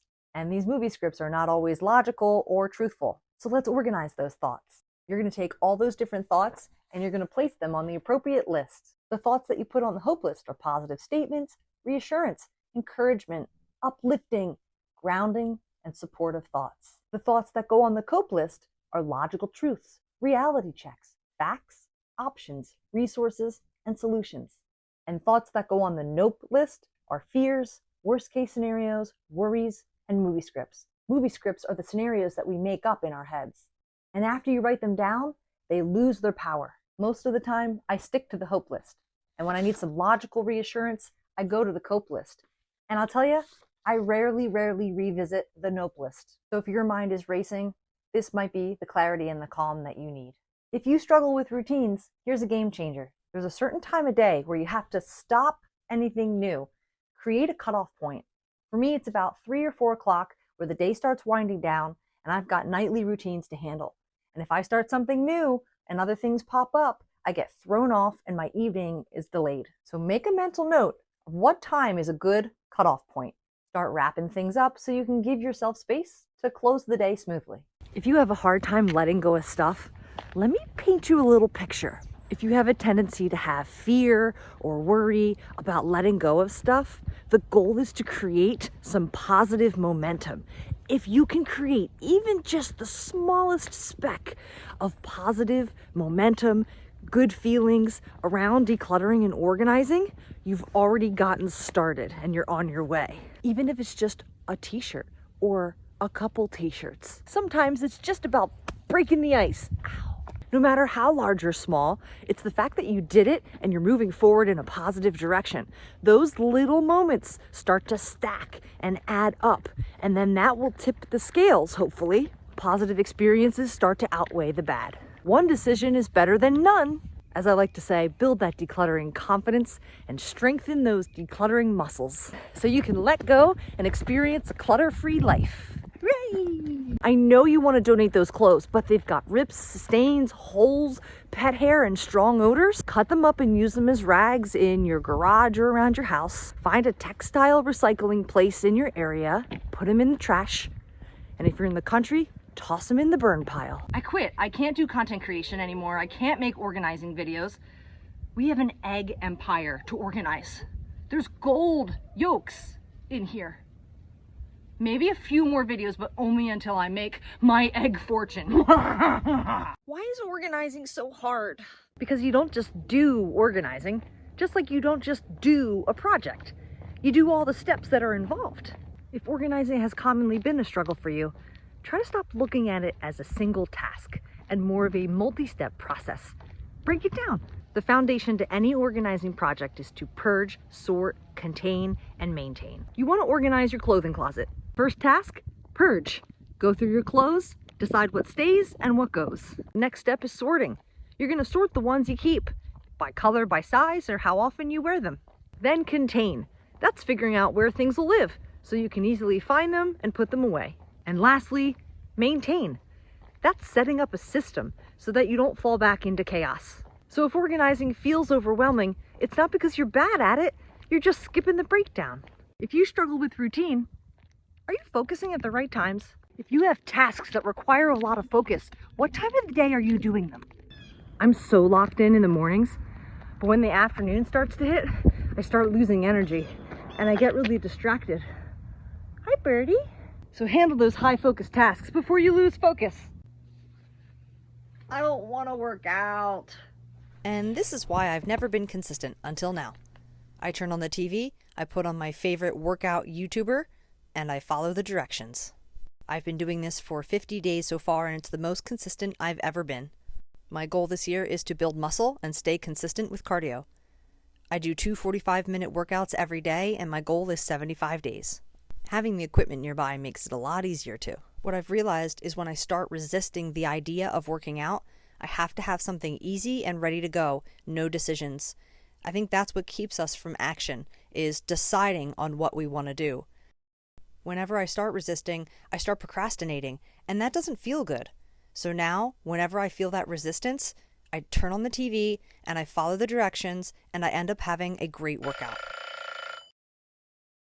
Because when does a workout ever not make you feel better? If you want consistency in anywhere in your life, find something automatic. Look, everybody, I've got a purgatory chair. It's the clothes that aren't quite dirty or stained enough to go in the wash, but not clean enough to go away. I usually prefer back of the door hooks, like this. But right now, I don't have that option. I have this chair in the corner, and that's what I'm using. My goal as a professional organizer is to meet people where they're at. So let's talk about the purgatory chair if you have one. So why not try to create a system? Rather than one big pile of clothes, I'm doing shirts, pants, socks. Some people prefer to wash their clothes right away. My hamper's right over there.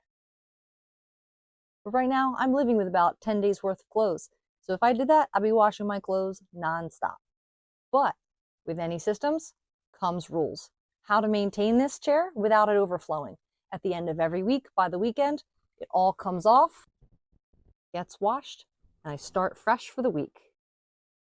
Drawers are a great way to organize our stuff, but we all don't have an endless amount of drawers. So just a reminder, bins on a shelf mimic drawers.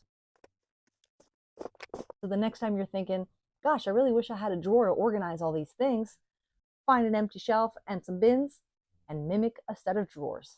Do you have a to and from the car bag? It's for those days where you come home with armloads of random things and come through the door and throw them on the ground. It's a way to contain those items, but of course you have to unload it every day. It is not a permanent storage bag. Well, have I leveled up. This is my new to and from the car bag. You want to know why? In this season of my life, I am to and from our storage unit because we are temporarily living in an Airbnb. So I have a lot of things coming and going right now. I needed a bigger bag. If you don't have a system like this, you probably have things staged by the door visually so you won't forget, right? But if you create a habit such as this, you're always walking out the door with everything you need. So this lives over by my shoes. That way, before I walk out the door, I'm putting my shoes on, I'm grabbing my jacket, and everything I need is right there. Why isn't it a box, you say? Because you can do this instead of this. When you said 2 times a day at 45 minutes, I already felt like a failure. Well, that's definitely not my goal. I don't want anybody to feel like a failure. If I'm sharing my achievements, usually the goal is to motivate and encourage people to show them that there's a way to get there. The purpose of that video was to inspire you to find a way to remove all the decision making in order to take action on your goals. And unfortunately, as a content creator, I can't always share my whole backstory. I've been working really hard on and off to be consistent with working out and moving my body. There were years that I ate fast food every single day. I've had high cholesterol before. I used to have endometriosis and then started moving my body and it went away. I used to have chronic low back pain because I was pushing so hard, and then I got addicted to the pain medicine. So it's been a long journey to get here. Please don't compare yourself to anybody else. Use my videos as motivation to find what works for you. Apply the method in the video to your life. We are all on different journeys. Be good to yourselves. Why don't you prioritize organizing? And why don't the people in our household prioritize organizing? What's the why? If organizing gets pushed down to the bottom of your to-do list, maybe your why isn't strong enough. I just had an epiphany about working out. My why has been so I can eat fast food and pierogies. And technically, it did get me to work out, but it hasn't been sustainable. Ultimately, the true motivation was to cheat the system so I could justify eating whatever I wanted. And I didn't have to truly commit to fitness. As of today, I'm trying to evolve that why into I work out because it feels good, or I can toilet myself when I'm 90. So let's bring it back to organizing. If just being organized doesn't motivate you, doesn't get the dopamine flowing, we got to dig a little deeper and find your why. Ask yourself, why do I want to be organized? Is it to reduce stress? Is it to have a peaceful home? Is it to be able to find what you're looking for? Is it because you're doing it for somebody else? And if none of those resonate, keep exploring. Let's talk about how we motivate children to become more tidy. Younger children can't really understand the benefits of being tidy and organized. So what do? We reward them with something that motivates them as children, an allowance, a rewards jar, toy, etc. The hope is that eventually over time, they learn that it just feels good to have a tidy room. And that transfers over to adults, whether it's you or somebody in your household. Find out their why so you can help motivate them to become more organized. Share with us in the comments your why and what motivates you. I don't know where to put this. What is it? It's an extra glass screen protector for my phone. I already installed one and this is just a backup. Do I want to keep it? Yes, I do. Then where do I put it? There's only 3 places it could live. With its cousin, its coworker, or its family. Does it have any family? Anything that's exactly like this? No, I don't have any other screen protectors. Does it have any cousins? Cousins is something similar in function, but not exactly the same. How does it function? Well, it protects my phone. I don't have any backup phone cases either. What other things protect my phone? I have a waterproof case that I keep with my beach stuff, but that's not where I would look for this. Does it have any other functions? Well, it functions as an adhesive, and it's sticky. I could put it with tape or other types of Velcros or adhesive, but I wouldn't look there either. How about Coworkers? Where it would go to work or what it would work with. It would go to work wherever my phone lives, so I'm not going to carry it around with my phone. But it could go with other things that work with my phone. Backup chargers, pop socket pieces, all of that stuff lives right down here in this box.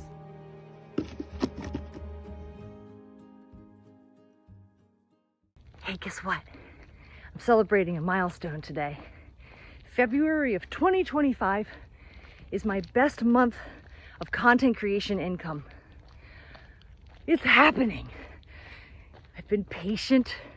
I've been consistent. You guys have been absolutely incredible, and I couldn't have been here without people that watch my videos and engage with my content. So I wanted to celebrate this with you. My timer just interrupted my video. It's a snowball, and I've just been picturing that snowball, and the snowball's starting to snowball. The snowman is being built.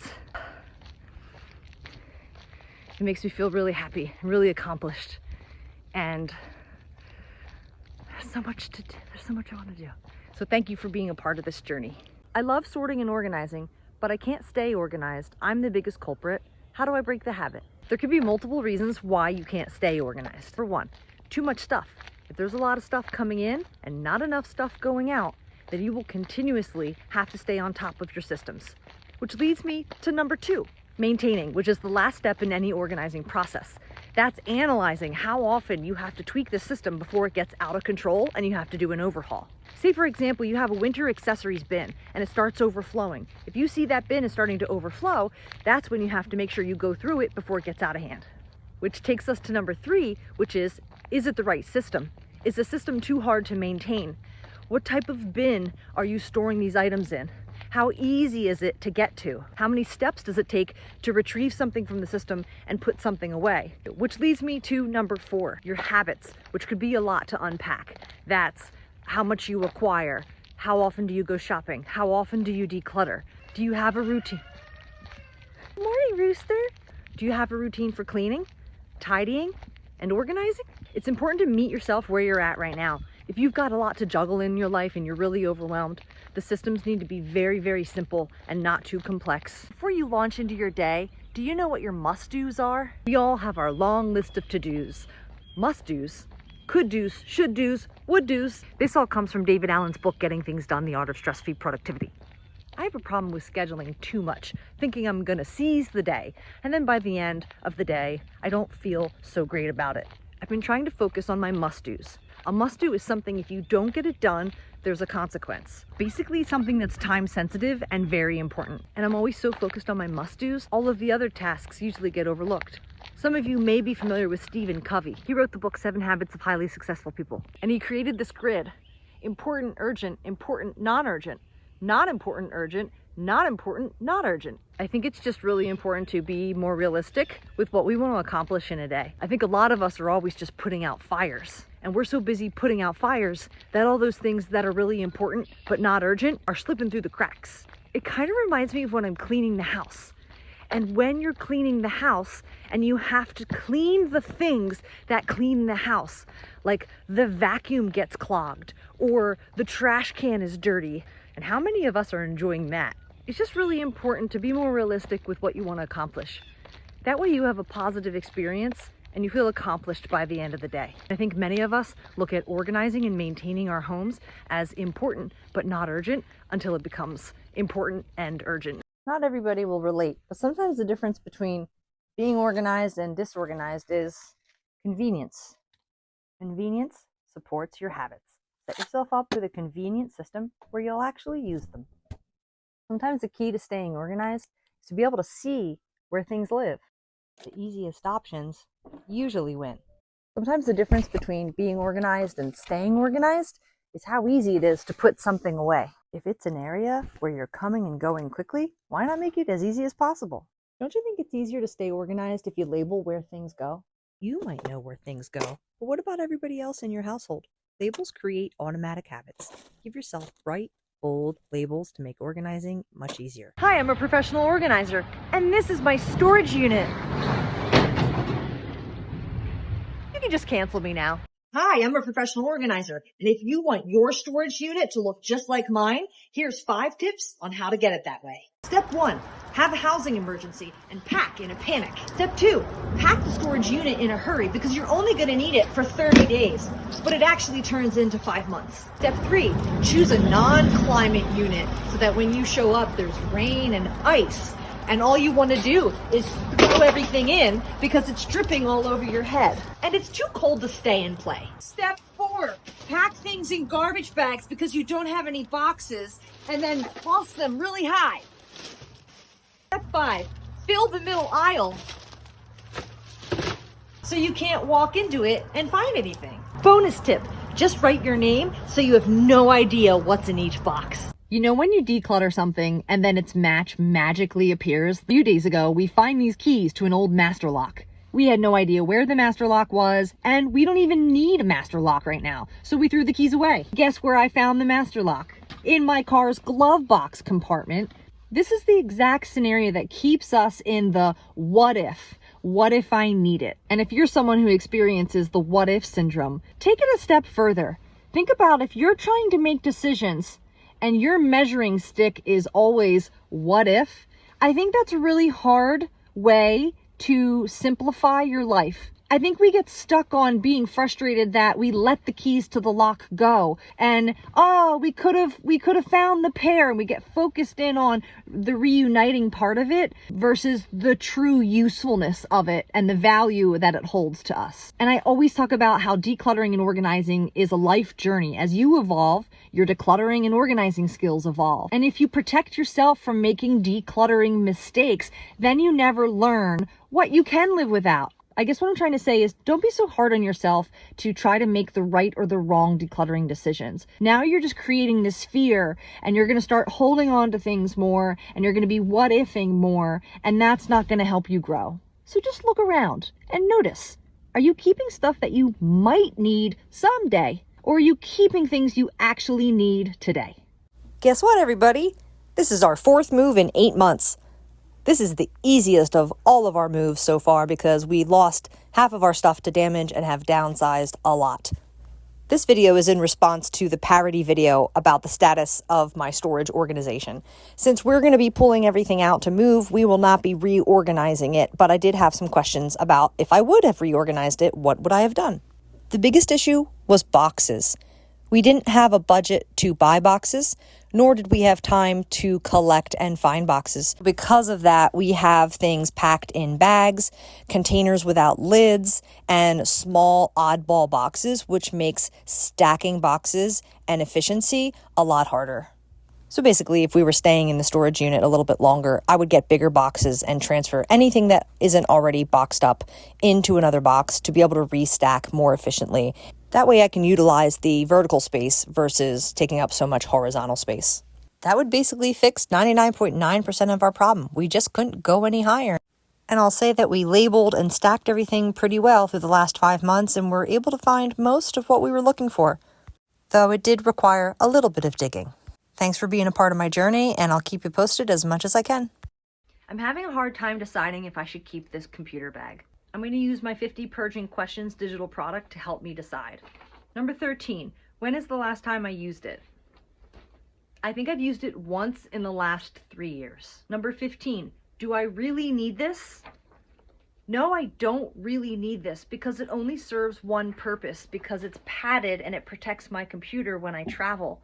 I have so many other bags that if I did decide to travel, I could just throw it in any bag and it would still be safe. Number 19, if I knew I wouldn't need it in the future, would I let it go? Yes. Number 28, what if I moved? Would I want to pay to move it and bring it with me to my next home even though I'm not using it? No, I'm tired of moving and I'm tired of stuff. Donate. When is a box or a bag for an item worth saving for your next move? This is my ring light bag, and I'm really glad that I had it because I got to break my ring light down, and now all I have to do is carry it when I move instead of trying to find the perfect box. I think it's good to consider the value of the item that you want to move. If it has that custom styrofoam to keep those little pieces from breaking if it's fragile, it may be worth saving. If it's something generic like a coffee maker or a kitchen appliance, that can easily be wrapped with bubble wrap and stuck in a generic sized moving box. I prefer to keep the boxes of things that are high value, fragile, and odd shaped. What boxes do you think are good to keep for your next move? Hi, my name's Kristen. I've been a professional organizer since 2009, and well, life's been pretty crazy. If you've been following, you know my story, and if not, we'll give you the bullet points. I'm in the middle of my 4th move in the last 8 months. It started last July when my partner and I were renting an 1850s farmhouse. The house was pretty old and the basement did flood, but it was a beautiful property with a kind and generous landlord and very fair rent. Unfortunately, our landlord passed away. He passed away before signing the yearly lease, and his family that inherited the property asked us if we would leave within 30 days. We obliged the request and unfortunately rushed into our next place, a home straight out of the 70s that came along with a terrible slumlord. Some problems started to arise. We are still in the middle of some legal things, so I can't go into too much detail right now. But let's just say we needed to get out of there, and we weren't sure how we were going to until a tree blessed us. A tree fell on the corner of the house while I was home. Thank God we were okay. And that day, the lease was void, and we left. And we have not received a penny of our security deposit. We've been in temporary housing since then, but now are headed into our next short-term apartment while we wait through all the legal stuff and details. Our dream is to be able to buy a home, even if it's a fixer-upper. Thanks for joining me on this crazy journey, and thank you for all the love and support. You know, being organized is good. You're welcome. We wanted to empty the attic because the attic's a tough place to get up to, the pull down stairs, and we want to try to reduce having to go up there at this point. So she's, helping me, in the future, not have to do that later when it's all very overwhelming and we're all tired. And and I'm like decrepit. All right. I'm here with my mom today, and I'm so excited because we're going to be going through lots of different categories of toys, books, baby clothes, picture frames from my childhood. Show. Care Bear stairs. Yeah. I am very excited. Don't throw me away. He's got tough posture. They don't make them like they used to. He's solid. Really? I actually don't have an attachment to these. I don't either. What Good job. We got an empty bin. Very good. High five. Animals and dolls. Not doing very good. Oh, that's We not can real. always That's do not a real thing. You're doing fine. She was just saying I'm not doing very good. Sometimes when you feel like, oh, I'm not getting rid of enough, there's productivity and progress in these moments of revisiting all of this. And you said earlier, like, we'll just keep it for a year. And you know what? Sometimes that's fine. You know, you have to be honest with yourself to think, you know, am I going to really remember I have it? Well, it's not going back in the attic. It's going to be down here. You're going to see it because where we're going to put it, she's going to be visualizing. It's kind of like a play area, becoming familiar, and then seeing it a year from now and being like, you know what, I haven't accessed these. I ended up doing and enjoying some of the other stuff. And then it's just kind of like a measuring stick right now. Yeah, so. I agree, because I think there's a time where we go, I'm done. Why am I doing this? Yeah. You know, and so I feel myself shift Mm-hmm. Sometimes and say, like, not as important, but at least we got a debt condensed. Yeah. And right now, some of the stuff we haven't seen in a while. So the emotional attachment of seeing it again and being, sometimes we feel bad. Like, I forgot that I had this and it's been sitting around or it's been, you know, wasted. And let's try to celebrate it. Let's appreciate it and celebrate it one more time before I can let it go. And in previous videos, I say round one is the easy decisions. The stuffed animals, we did really great. This stuff was, you might need a round two. Should I keep these extra plant hangers? Let me peek at my 50 purging questions. When is the last time I used it? Years ago. Never. Can I live without them? I can, and I have. And I did get rid of some. I had several of these, and then I moved multiple times last year, realizing that I don't want to move them anymore. And then you know what happened? Of course, about a week or so later, I'm unpacking in my new apartment, and I realize I have to hang all of my plants because none of them are safe from this plant monster. And to replace something, you don't have to rebuy. You can rent, borrow, buy secondhand, or get creative. I made my own hangers out of this old wire. We all have regret from the things that we let go that we ended up needing. And sometimes that just makes us hold on to our stuff even more, and it creates a distrust. Try to spin that around. Learn from the lesson. Think about what led you to make that decision and how you can improve that in the future. And also, it's a way to get really creative. All right, you only have a certain amount of time to finish. Yes. Make the decision. We're going to be going through lots of different categories of toys, books, baby clothes, picture frames from my childhood. There's a lot of emotional attachments, and she might have some, I might have some, and we're just going to talk that through. Round one is the easy decisions. The stuffed animals, we did really great. This stuff was, you might need a round two.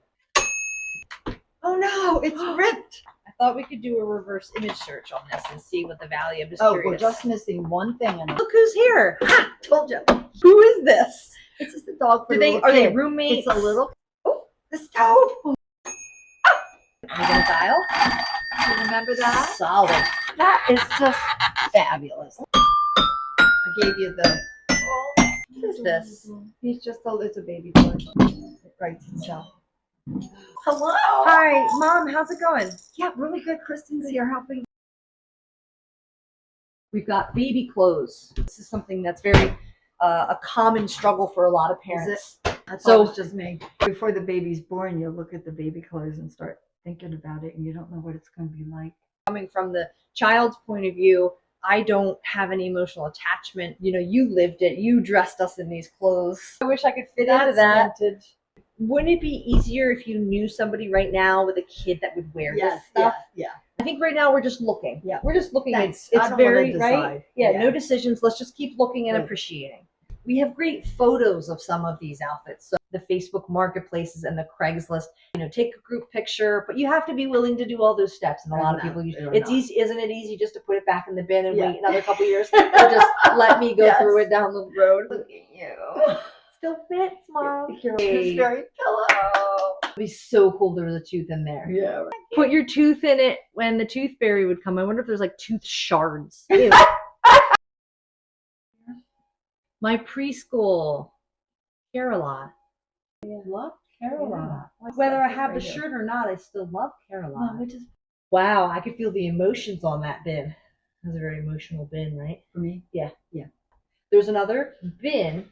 How much camping gear should somebody have?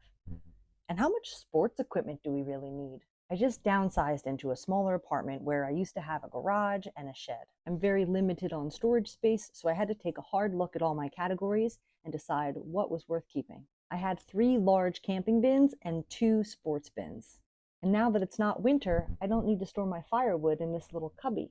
So I decided to downsize my camping bins to 2 bins and my sports equipment to 1. For the camping gear, I focused on keeping stuff that's good for a power outage or maybe a day trip.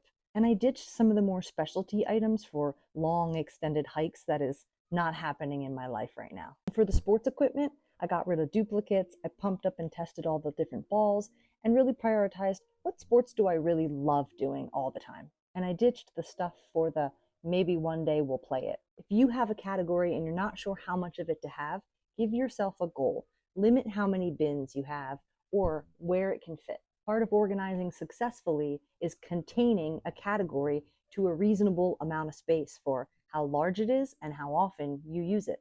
I've been helping my clients shred their important documents for over 15 years, and this is what I love about my shredder. Some shredders will overheat after a while and need time to cool down.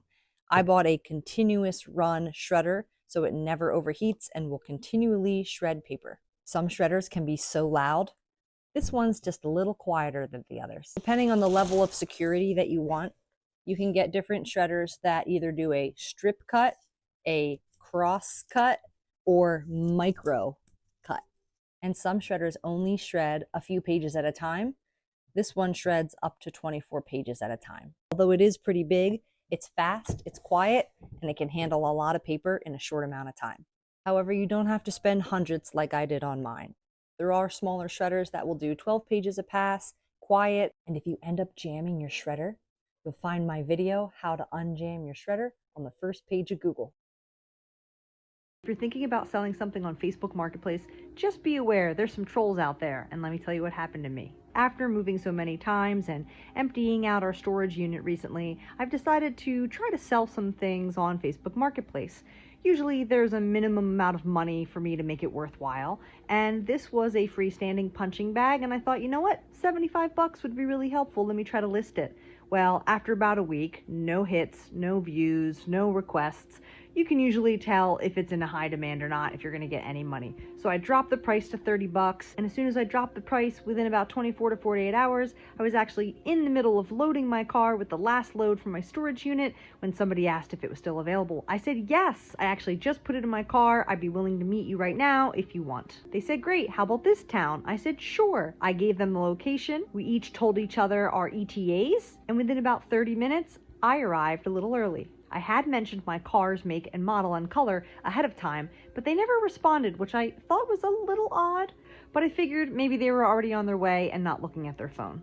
But by the time I pulled into the parking lot, I noticed they still had not responded with anything else. And then I noticed this person has left the chat, and I didn't know what that meant. And then I got a feeling in my gut that this was not going to work out. I quickly did a little Googling and found out this is a thing. There are people out there that want to waste your time. So heads up if you want to sell anything on Facebook Marketplace. My cat pulled down my tablecloth and knocked a candle onto the floor. Blow dryer, paper. High and hot, but don't burn your rug. Doing a small spot with the blow dryer and dabbing with the paper was taking a little too long, so I heated up a bigger section and started a rubbing motion with the paper. That worked better. 10 minutes later, 2 pieces of wax-coated paper, and voila, no more wax. If you live in a small apartment or home, this video is for you. For any small apartment, a large closet like this is basically your attic, your basement, and your garage. It's located underneath the stairs, and there's some dead space back there, so we're going to make the most of it. For the moment, we have our telescope and our cat carrier back there. I generally don't recommend organizing systems that create so many steps to access something, but if it's something you're going to absolutely use at least once or twice a year, at least it's out of the way and you can still find it. Just be sure to leave a little label or a note so that whoever's looking for it will remember that it's back there. I really gotta purge my closet. 50 purging questions. Clothes. Is it comfortable?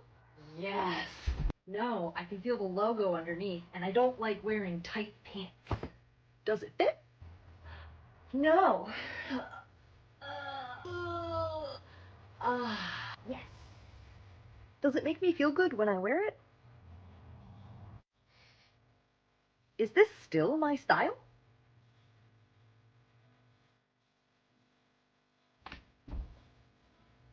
Does it feel like me?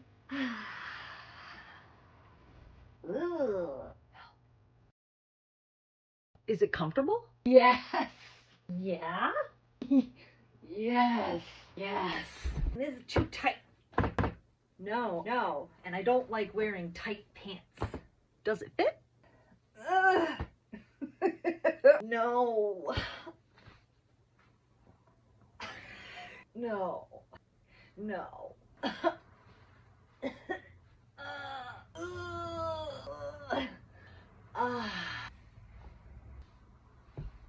Yes. Does it make me feel good when I wear it? Does it feel like me?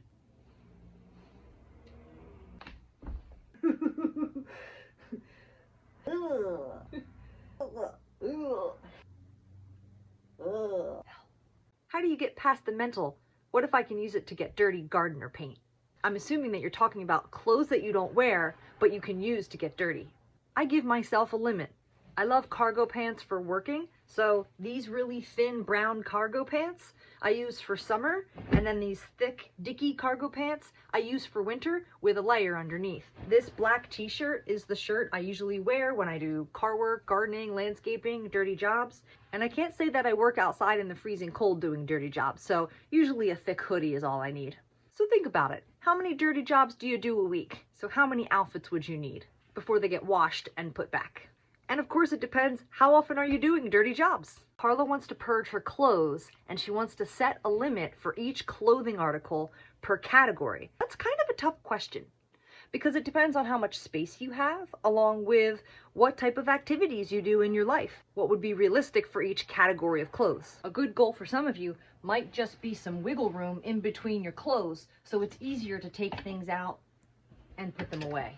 I've been aggressively decluttering more so than I ever have.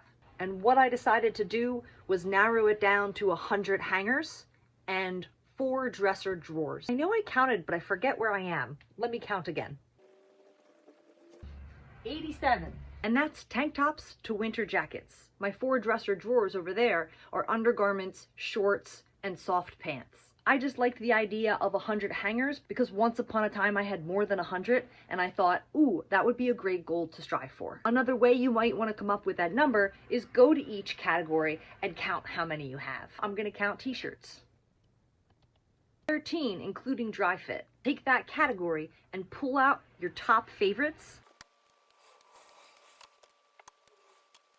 4 plus 3 in the wash is 7 out of 13 shirts that I would prefer. And they're mostly my favorite just because they're more comfortable and soft. And obviously I'm not fighting for space, so there's no pressure to get rid of the other half. But after this spring, I'll reanalyze and revisit. Wow, tell us more about your decluttering guide. Oh, you mean this old thing? Well, I developed a 23-page decluttering guide. I scoured the internet and I asked you for your favorite purging questions, and I narrowed them down to 50. But not only that, I divided them into categories: feelings, usefulness, when other people are involved, what if scenarios, replaceability, and clothes. And page 6 through 23 are tips and examples, aka stories, of each question to take a deeper dive so that you can find out which of the 50 questions resonate the most with you. I know a lot of you say 50 questions, that's so overwhelming. But if you scan through them, read a couple of the stories, and start to understand which ones will help you along the way, you can highlight or star and take note of which ones will help you in the future. I don't mean that you hold something in your hand and go through 50 questions. You can if you want to. It's for sale on my Gumroad Shop. See the description for more details. I spent 4 hours organizing my parents' attic, and it's almost empty. They no longer want to go up these stairs, and well, I don't blame them. We thought we would empty it out as much as possible, so I spent time throwing away trash, taking away donations, and bringing down childhood items to sort in the basement with my mom. I got rid of some cobwebs, did some vacuuming. I recommend doing it earlier with your parents versus later alone without them. If you want to watch the full 8-minute video or see the results, see the description. If you've got some picture frames in storage, make sure you store them front to front or back to back. That will work most of the time if they're around the same size. The reason you do that is because the back can have metal that can sometimes scratch the other frame's glass. If you're working in a big storage space and there's no place for you to sort, sometimes making a makeshift table with any of the sturdy bins nearby until you make a little bit more space. And now we have a place to sort instead of the floor. If you're adding a new category to a bin that used to hold a bunch of board games, don't forget to take those labels off. And if you don't have time to make fancy labels, you can grab some good quality painter's tape and a Sharpie. Nothing like a good box. Yeah. Sturdy wooden box. What are you going to use it for? Sewing, extraneous sewing things, and it's nice to stack doll clothes. So put it with maybe the empty containers for now. Yeah. Good idea. Have any advice on light bulbs? Should I keep them all in the garage or some of them upstairs? Personally, there's certain things in your house that when you need them, usually the time or the situation is not convenient. Like when the power goes out and you need a flashlight, or the remote control dies and you need batteries, and or a light bulb. The lamp goes out in the bedroom. I like to have items like that 1 or 2 steps away. 1 to open the drawer and 2 to grab the item out. As far as organizing light bulbs, I would divide them into most used or least used, or by large and small. Especially because they're so fragile, you don't want a huge bin to have to dig through to find a small light bulb. What are some other items that we need quickly in a pinch? When Beyonce said, "Everything you own in a box to the left," did you ever wonder how organized it was? In my brain, everything's organized. Even if I look at a room full of clutter, I can see through it and see how it can be organized in the future. Professional organizers are consultants. We adapt our services to fit our clients. I've been working with my mom in the basement, bringing stuff down from her attic. And every time I come back, we get faster. The first time we worked in here, this whole room was filled and we couldn't even walk around or move. That means when I come in to set up and get all my tools ready, it's around the corner and it's a little further away. And now that we've made more space after just a few hours, there's a clear table here for me to be able to come in, unpack my tools, and set up even more quickly. As I'm helping her and we're going through items, we now have different bins that are labeled here and within this closet. So as we come across similar categories, she can go through them and I can easily relocate them. Yes, I already know my mom, but with other clients, each time we work together, I get to learn a little bit more about them. As I learn about my clients, the better I can help them. And each appointment becomes more efficient. This is 100 years worth of memorabilia from our family. It's now sorted by decade and category so that my mom can start going through it. Just across the room, we set up a sorting table for her so she can continuously work on the project by herself. There's a trash can nearby, and the first box is ready to sort, along with empty bins and boxes underneath temporarily for purging and sorting. Now she can work on this project whenever she wants, and when she's done, she can turn off the light and walk away. Look at all these memorabilia boxes of papers and notes and photos. You might look at that and think that's going to take forever. But what I recommend is set a timer, do a little pre-sorting. Just open a box, put your eyeballs on it, and see if there's any quick decisions. Sometimes a little pre-sorting and review can take you to the next step. Sometimes you think it's going to take longer than it actually does. Hi, it's so nice to meet you. Can you hear me okay? Excuse me. So I reviewed the videos and photos that you sent me of your basement, and I have some questions prepared, but I want you to start and tell me how you're feeling about it. Okay. What do you think your biggest challenge has been getting down there and getting started? Right. Oh, that clutter. Tell me about it. Oh, those emotional attachments, right? Is the end result of an organized space enough motivation to get you going? Let's pick one next step that I can hold you accountable and follow up with you in a few weeks. All right. Well, now you have your next steps. I'll follow up with you by email to see how it goes. Good luck. Get down in that basement and make some progress. Progress over perfection. Talk to you soon. And if you want to schedule another call, you know where to find me. Right here. Are you up late at night, all alone, with no one to talk to about your junk drawer? Help is just a Zoom call away, where you'll be connected with a real, professional organizer. You'll receive one-on-one attention with no judgment. Custom advice to fulfill all your organizing fantasies. We'll whisper organizing tips into your ear.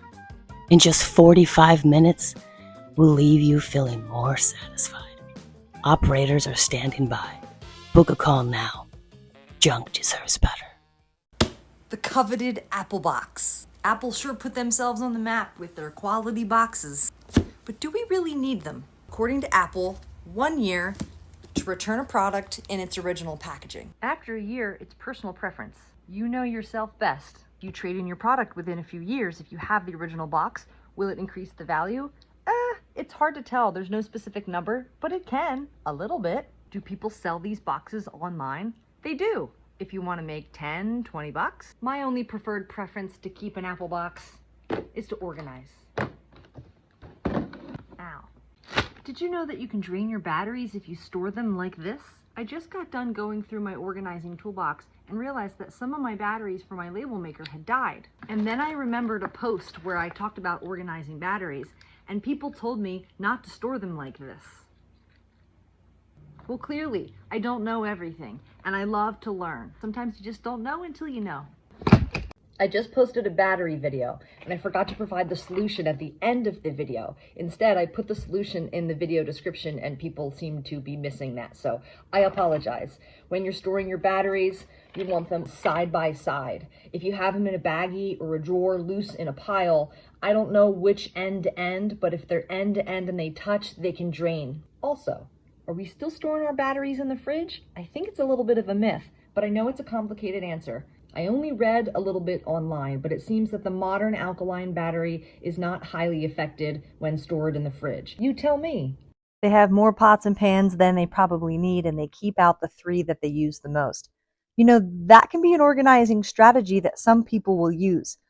If you remove all the stuff you don't use and set it aside, keep only the stuff you absolutely use often. You have to decide what often means.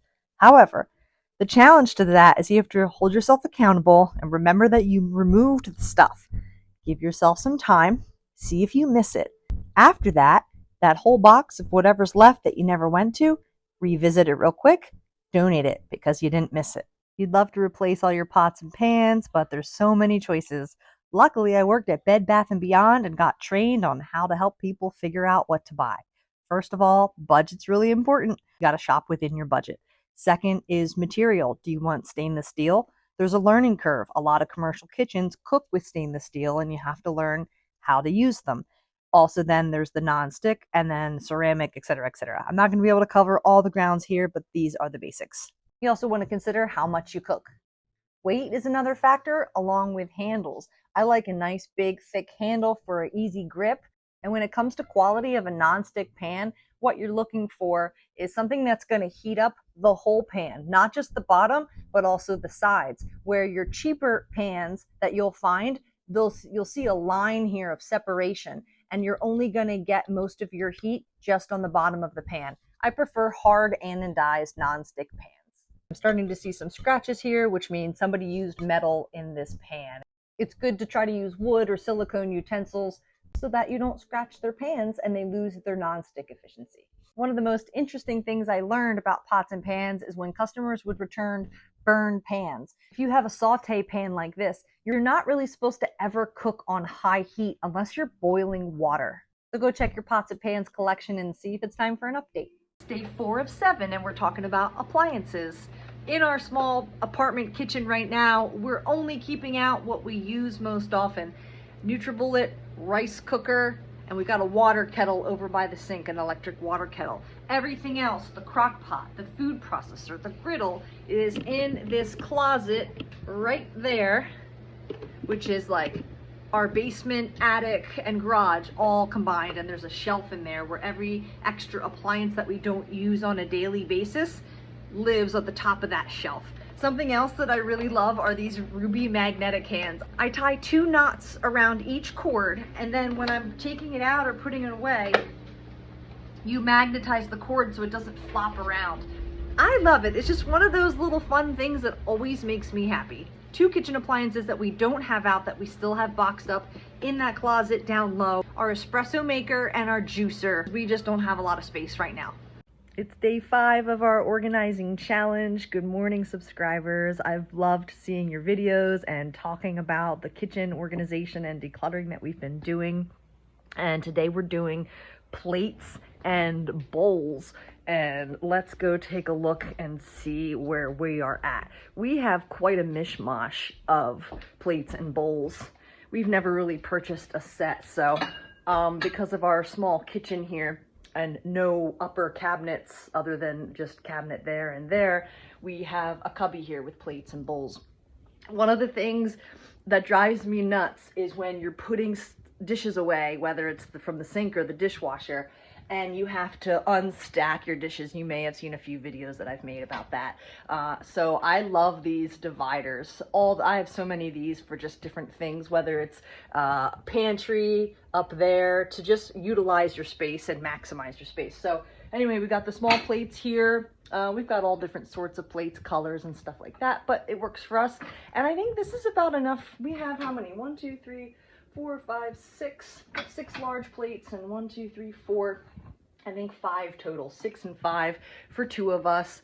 If the dishes are backed up, we're usually pretty good, and we don't host too many people. And bowls, and same thing for bowls. We've got three sets of bowls. I like these deep ones, but I love the ones with the handles. We used to have the clear glass lids, but we never used them, so we donated them. And then a thicker, deeper bowl back here, 2 and 2. So 2, 2, and 2 total there. And then, well, I don't know if these count as bowls, but I love these little Pyrex. As I mentioned in my pots and pans video, I used to work for Bed Bath & Beyond, and we used to help people shop for plates. So something you want to consider is how many people are in your household, how often do you host, what happens if you break a dish over time, and do you have enough for when the dishes are dirty? If you do this, organize it like this. And if you do that, organize it like that. It's easier to organize around the habits you have rather than to create new ones. We're doing mugs and cups today, day 6 of our first organizing challenge. And well, we have definitely pared down because we moved so much. And you know, for the first time, I really only have 1 mug, and my partner has the rest. And we are right here. This is our mug spot, and we've got 1, 2, 3, 4, 5, 6, and then I've got 7 that's dirty. So we ultimately have 7 mugs. However, I would argue that this is maybe a tea cup. But yeah, I got rid of all my mugs. In fact, one of mine broke, so I will use one of her mugs as a backup. But I think we have too many. I would love to be more minimal and like we each have 2, but she appreciates and loves a cup or a mug. And you know what I think is hard is because we have emotional attachments to our mugs, right? It's so funny that we as a culture, at least in America, like everybody has so many mugs. They're collectibles. We get them on trips. We get them as gifts. And I don't know if you guys know Gary Vee, but like people make a living going to yard sales and like selling mugs online. So that's where we're at with that. And then as far as our cups, our glasses go, I still think we have way too many. 4 of these, 2 of these, which we even pared down all of this. I love my Eagles mug with a handle, and we have some plastic ones in the back, but we barely touch those. But sometimes it's nice just to have plastic cups for, I don't know, cleaning or like rinsing something. It's just nice. We don't really drink out of them. And then here's a fun little tip. If you're lacking space, since we are lacking space in our apartment, we keep some frozen cups, wine glasses, and well, I guess, I don't know, this is for like a cup of cold milk with a dessert. So that's where we're at. Could we downsize? We could. It all fits in a cubby. We're living temporarily, but I think if we had some people over, that would be enough. You do this, organize it like this. And if you do that, organize it like that. It doesn't matter what it looks like as long as it works for you and your habits. If you do this, organize it like this. And if you do that, organize it like that. Or that. The easiest organizing systems are the ones that work with your habits, not against them. If you do this,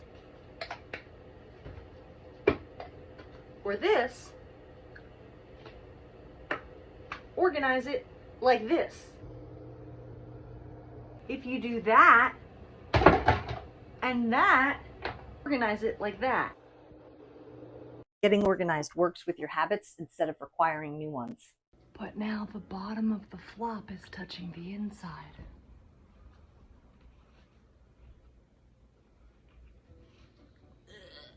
Whenever you're organizing, start with what you have. And if it's working for you, then you can level up the aesthetics if you want.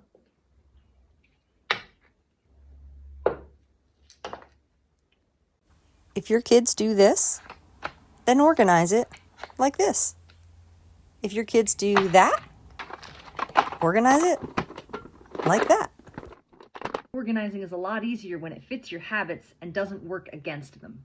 Okay, I'm going to be posting some organizing your kids content, and I don't know if I'm ready for the parent patrol at this point. There's so many variables to parenting your kids, and I'm just going to have like a disclaimer, like to copy and paste to anybody that comes at me for trying to like give parenting advice, because this is like alfalfa vibes, but I'm giving organizing advice, and it's up to the world to take it how you want it and apply it if it resonates. There's so many variables to, yes, you want to teach your kids organizing skills. It's a life skill. Do you want to enable them? No, not necessarily. Do you want to make things easier for them? Yes, you do, but you also want to allow them to learn life lessons. If organizing the markers easier creates more creative time, right? My brain explodes with all the different context and variables and scenarios where I don't know if I can handle the parent patrol. So yeah, I'm just gonna copy and paste. This is organizing advice, not parenting advice. Apply as you see fit. Hi subscribers, day 7 of our first weekly challenge, and I hope you guys had a great week organizing or decluttering, analyzing, or even just thinking about each category that we addressed. So day 7 was food storage, and this is our food storage currently. Now again, small apartment, life's not normal. We are generally jarring and canning and cooking bigger feasts, but we only have, I would say, a half of our food storage containers. If I were to let go of some, I may consider letting go of some of the Pyrex that we have in storage, because these lids had cracked. We had put them in the dishwasher, which you really shouldn't do because they dry out from the dishwasher heat. So I would say once we move from this next place, I would be willing to downsize our food storage, but I'm not the chef, so I'm not in charge of that decision. I loved seeing all your posts and seeing your feedback. We're going to take a week off so everybody can kind of catch up, take a break, and we'll be back at it for next Monday. What was that? June 30th to start the pantry. And I did the pantry because it's connected to the kitchen, and each time we do a challenge, I want to try to connect it to where we just were, because sometimes when you're organizing the kitchen, the pantry gets affected. So we'll see you soon. We are talking about having a partner or a husband that isn't on the same page or level of organization and tidiness. It's my belief to approach that type of situation with patience, support, encouragement, and gratitude. Patience, because it's not fun when someone's impatient with you. Support, because they may not know how to change or improve their skills. They may need your help breaking it down or setting up an organized system that supports their habits, not yours. Encouragement, because you're a team and you're working together to live in a peaceful environment. And gratitude, because when you're the tidier one, it's really easy to be frustrated on a daily basis. Look around and try to notice the efforts that they are making, even if they're small. It's important to remember that we're all wired differently, and it takes many people to make the world go round. If somebody has deep-rooted habits, it's going to take time to change. Choose your battles. I recommend selecting maybe 1 or 2 things that really affect your day-to-day life and have a conversation about it. Tell them how you're picking up after them, or tell them how it's affecting your mental health. It's a lot easier to change 1 or 2 habits than to be overwhelmed with having to change all of your habits at once. Now, this is all about you approaching them, but they have to be a willing partner. If they're not willing, it's an uphill battle. And hopefully your supportive approach will guide them and show them the value of becoming more organized. And that way they're not just doing it for you, they're doing it for them. What about the what if clothes? Stay-at-home mom in leggings may eventually return to work. Budget, style, and space. Let's talk about it. My job as a professional organizing consultant is not to tell you what to do, but to help guide you. When it comes time for you to possibly go back to work, will you want to spend the money to buy new clothes if you got rid of them? Do you care if the current style of your work clothes represent who you are and or the style when you go back to work? And are they taking up a ton of space and getting in the way of your prime clothing real estate? You may want to consider packing them away and labeling them work clothes for when that day comes, and then you can make that decision when it arrives. It's all just personal preference.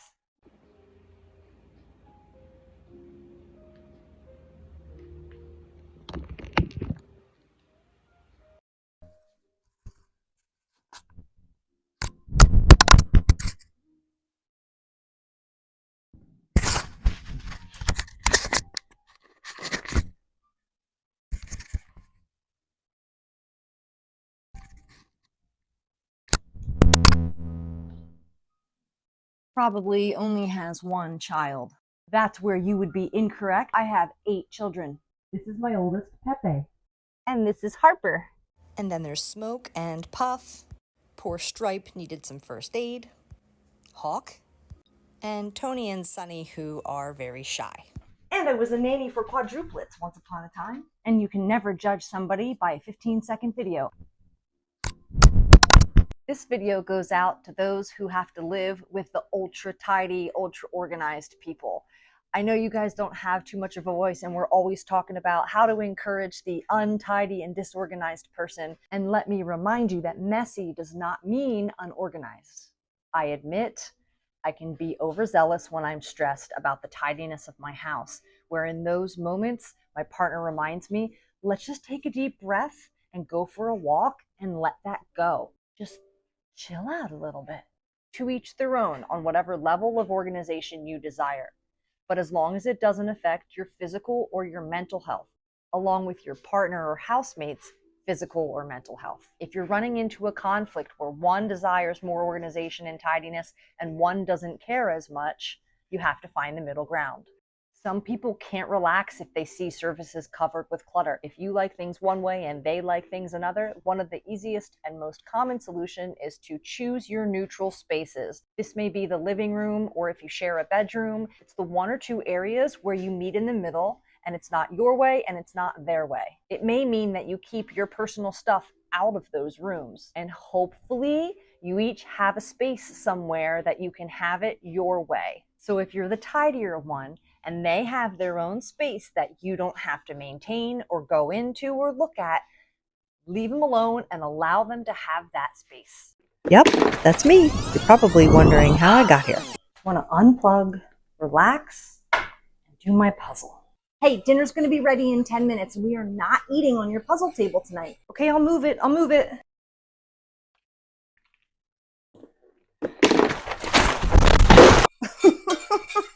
That's it. I'm ordering a puzzle board. It was at that moment that I decided to partner with the Jigsaw Company, tagged below. They sent me a puzzle board that comes in small, medium, and large. It rotates, has a cover, 4 drawers to sort your puzzle pieces into. And one of the best features, it tilts. Time to turn chaos into order. And then I heard my mom say, "Move your puzzle. Chicken and puzzles do not go together." Sure, 1 second. Well, turns out with the right puzzle board, you can puzzle anywhere. Maybe even with chickens, because, well, in my world, chickens and puzzles totally work. That's not organizing then. That's just throwing it in. On the contrary, organizing means having structure. The drawer represents structure, which is a defined area for the shorts. So it doesn't matter what it looks like, it's organized. If you do this, organize it like this. And if you do that, Or if you do that, organize it like that.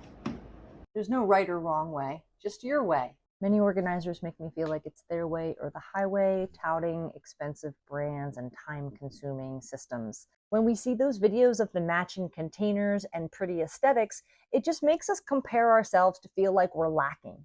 I totally feel the same way. Those videos overwhelm me just as well. Not that I don't desire nicer aesthetics or quality products. It's not in my budget and it's not a priority in my life right now. And as a professional organizer, there is extra pressure to look perfect. I remember when I started my business thinking, I gotta look perfect.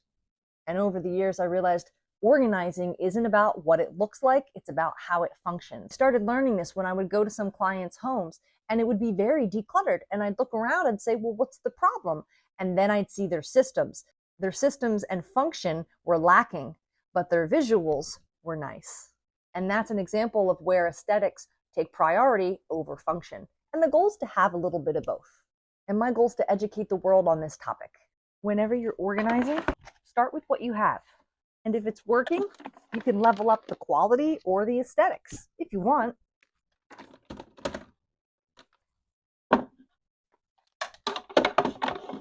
Being organized isn't about how it looks, it's about how it works. This morning, somebody asked me, how do we maintain a messy car? I stack the habit of car maintenance when I'm at the gas station. First, I empty any trash on the side pocket of my door. If you don't set aside time to maintain your car, you can do it while you're pumping gas. Look for trash and throw it away in the can nearby. If you have a reusable shopping bag in your car, you can use that to collect and pick up clutter to bring inside when you get home. I love this long-handled duster for my dashboard. And if I have the time and the energy, I'll wash my windshield. Don't forget to wipe your wipers. It helps them last a little bit longer. And I always have a cleaning spray in the car, and I'll wipe the interior down. How do you maintain your car? But I have these parts that go with it to protect it when we move. We lost our bed to a tree falling on our house 8 months ago.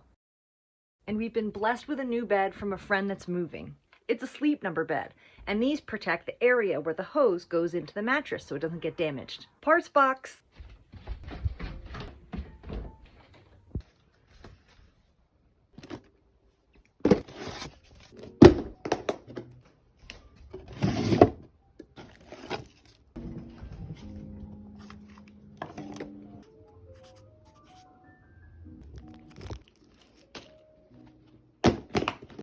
When you're organizing, use what you already have.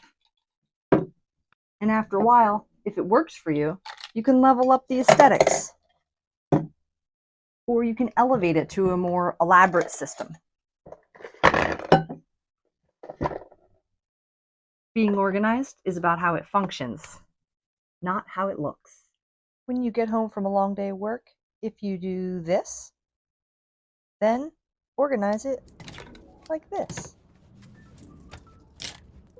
And at the end of the day, if you're more like that, then organize it like that.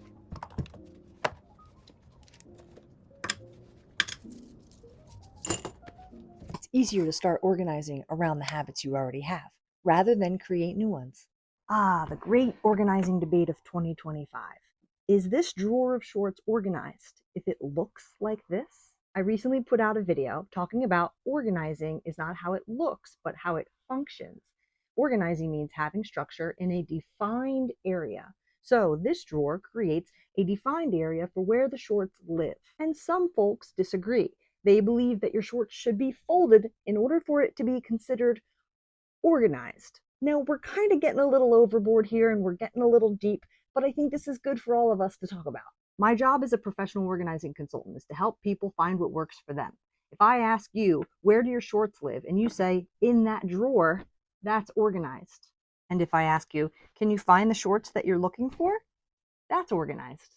This part is called tidying. Organizing is different than tidying. Some of you might say, well, what about wrinkles? Personal preference. Well, then why aren't we folding our socks? And why aren't we arranging our marker lunchbox or the bin of all the cat stuff? What do you girls think? Yeah, they're too busy. I've noticed the beautiful artwork on the wall. Do you paint? Not that one. About 2 years ago, I had a lot more time to paint, and I decided to get rid of my painting supplies. I did that one. And I did that one, but that was at a painting class. It was really fun to do these 4 drawers: spring, summer, fall, and winter. I got this dresser for free and I painted it back in 2022 when I lived in a studio apartment. This one's my favorite, but I followed a YouTube video. Once our lives settle down and we get into better housing, maybe I'll pick up painting again. For now, I just think there's no point to store the supplies. My art supplies weren't too expensive, and I decided to donate them to my partner's special needs social club. This is all because people won't make furniture with thing drawers anymore. I'm laughing because I Googled thing drawers. It's like, what's a thing drawer? Oh, he must mean filing drawer. I've been thinking about making a video talking about how great a set of drawers is. I think we all need more drawers in our life. This is one of my favorite pieces. I found it on the side of the road and I painted it white. One of my dear clients gave me this piece when her mom passed away, and I love how solid the drawers are for things like my tools, candles, vacuum attachments, light bulbs and batteries, flashlights and binoculars, and games. And let me tell you how much I love a long, shallow drawer. This isn't my usual setup, but shallow drawers are really good for all the little stuff. So I can stop putting my bills in date order as long as it's in the right folder. Yes, yes. And let me tell you, I tell this to my clients often, especially with papers. You have to consider, 1, does it have a home? That's what this girl's saying. But 2, how often do you think you're going to go to that place to find the thing? And if it's not in date order, do you really think it's going to take you that long to find the right date? Quick tip for files: if you put the newest thing in the front, then they're in date order. When you're organizing, you want to consider how often you're going to go there to find it. Is it worth hyper organizing it? Is it worth getting that detailed if you're probably not going to go there maybe a couple times a year? And do you guys mind if I do more casual videos, like in the mornings with my coffee? Because sometimes I'm just not ready on camera, but I want to respond and talk about organizing. Yep, that's me. You're probably wondering how I got here. I want to unplug, relax, and do my puzzle. Hey, dinner's going to be ready in 10 minutes. We are not eating on your puzzle table tonight. Okay, I'll move it.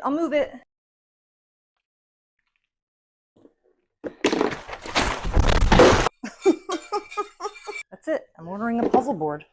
It was at that moment that I decided to partner with the Jigsaw Company, tagged below. They sent me a puzzle board that comes in small, medium, and large. It rotates, has a cover, 4 drawers to sort your puzzle pieces into. And one of the best features, it tilts. Time to turn chaos into order. And then I heard my mom say, "Move your puzzle. Chicken and puzzles do not go together." Sure, 1 second. Well, it turns out with the right puzzle board, you can puzzle anywhere. Maybe even with chickens, because, well, in my world, chickens and puzzles totally work.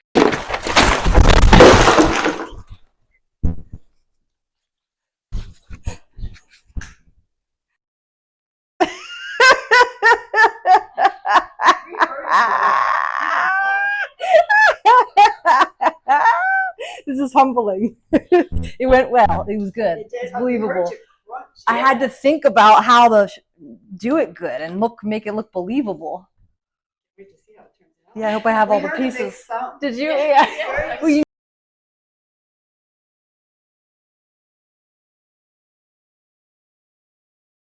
feel like it's their way or the highway. Highway.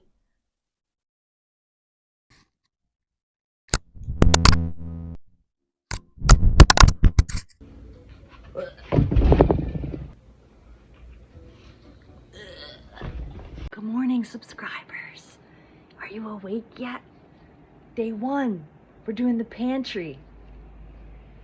Over a week ago, we did the kitchen, and now we're in the pantry. This is our little makeshift pantry, and it's working pretty good. This is the gist of everything right now. We're living pretty minimally, but we're doing cans and jars. So if you go to your pantry and just check out all your cans and jars, look for some expiration dates, or realize, gosh, you know what, I never use this, or you know what, I actually need this because I'm making a salad next week for the 4th of July. So great. Sometimes that's what's great about organizing, is that we dive into spaces and it reminds us of things that we need to do. Anyway, so purge and sort your like items and see if you need any containers, any ways to contain, such as little shelves or baskets, and then figure out how to maintain. Is this enough space? Can I maintain this around my habits, etc.? Share your photos, share your wins and your challenges, and I'll see you tomorrow. You know what's a characteristic to being an organized person? Is to be able to make decisions. The reason organizing and decluttering is so overwhelming or tiring most of the time is because you have to make a lot of decisions, and some decisions you just don't know the answers to, and you just have to guess and practice. So on a daily basis, practice just making the decision. Even if you don't know, go for it, learn from it, and you'll become more organized. I don't know where to put this. Put it with its family. It's family, huh? Anything that's exactly the same. With other chip clips. Got any other ideas? Or with its cousins. Cousins. Something similar in function, but not exactly the same. Like Ziplocs to keep your food fresh. I think I just want to toss it right here. No, that's stranger danger. Have you thought about putting it with its coworkers? Coworkers. What it works with or where it works. Right by the snacks. Cousins, coworkers, and family, huh? Golly, you should trademark that. I did. See? So I donated something that I really could have used today. I'm waiting for my partner at the airport, and I brought her water in a glass jar. And we used to have these mason jar lids with a straw that would go through it. And I just thought, oh, that would be so great to use. That would have been the first time we used them after having them for 2 or 3 years. And okay, yeah, it would have been great, but she can drink out of this. It'll be fine. And I think sometimes we kick ourselves and we say, oh, I got rid of that, darn. But it's not the end of the world, and life goes on, and she's still gonna get her water. Somebody just told me that candle wax will help with the squeaky wood drawer.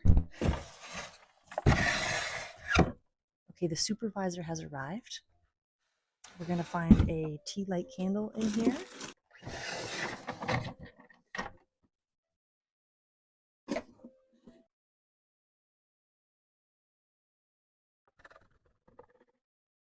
I feel like I'm about to go surfing.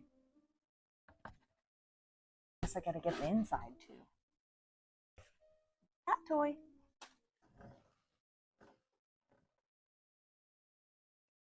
Excuse me. Be continued. Get out of there. Excuse me.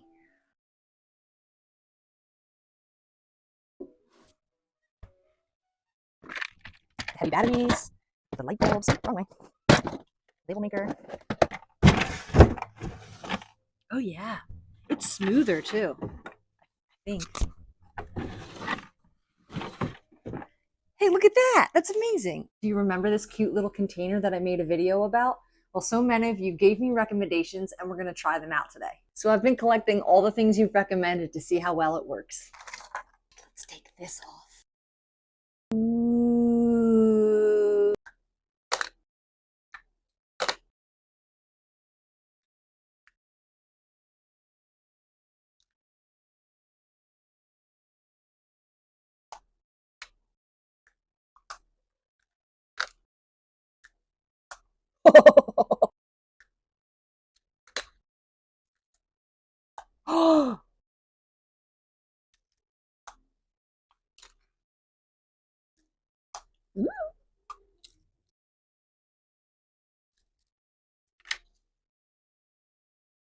Oh.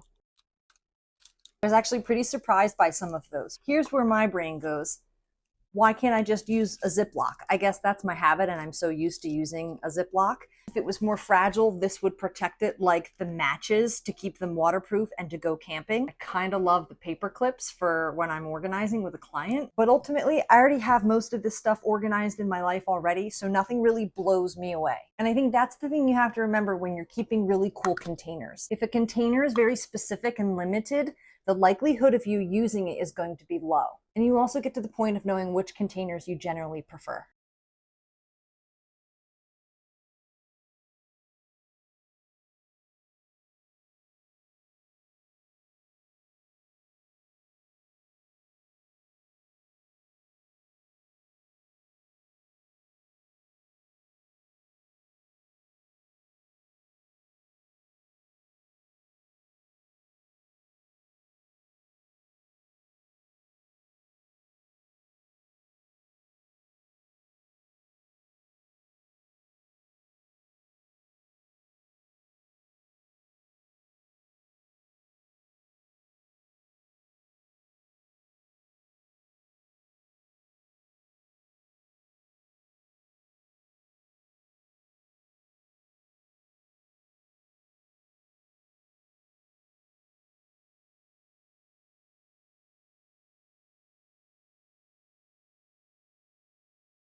right?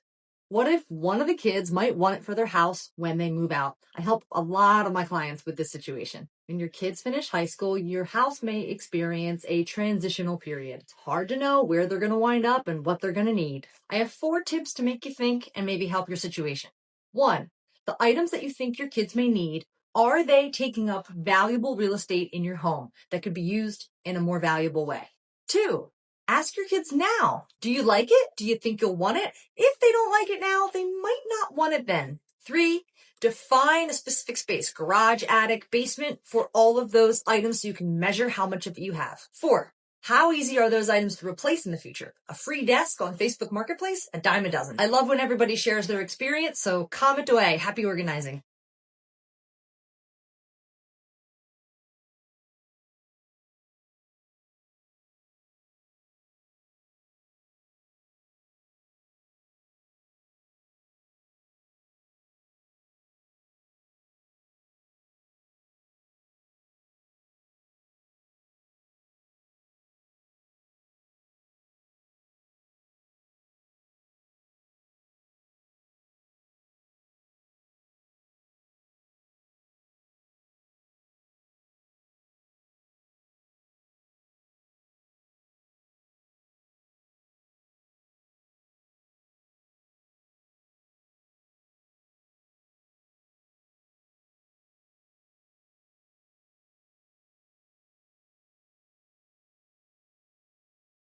When you look around your house, what do you see? The items in your house represent 3 categories of your life: the past, the present, and the future. Items from the past are usually more sentimental and nostalgic items. Current items, or things that represent present day, are any essentials and things that you're using on a daily basis. And things that represent the future is anything that inspires you.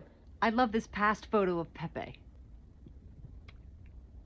I love a salt rock lamp.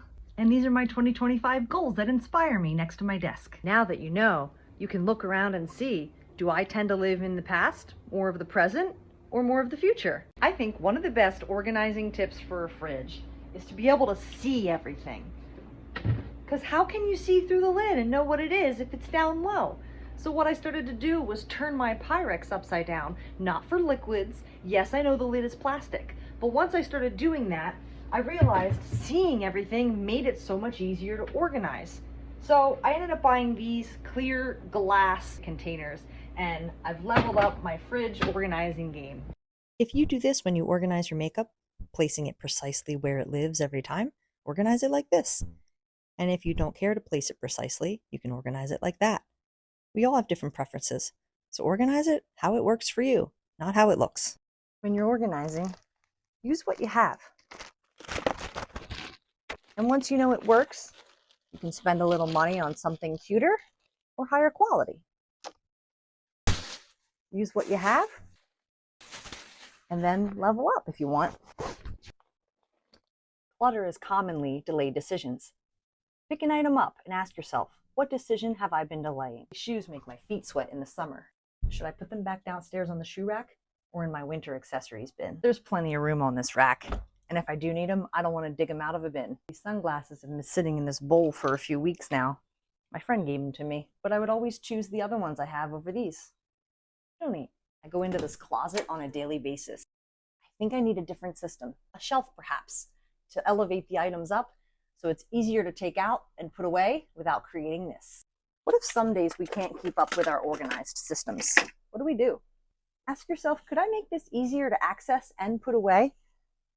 Maybe add labels. Maybe leave it open. Or you can accept the fact that sometimes life's busy and you just need to include some tidy up time.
Let's do a poopy challenge together.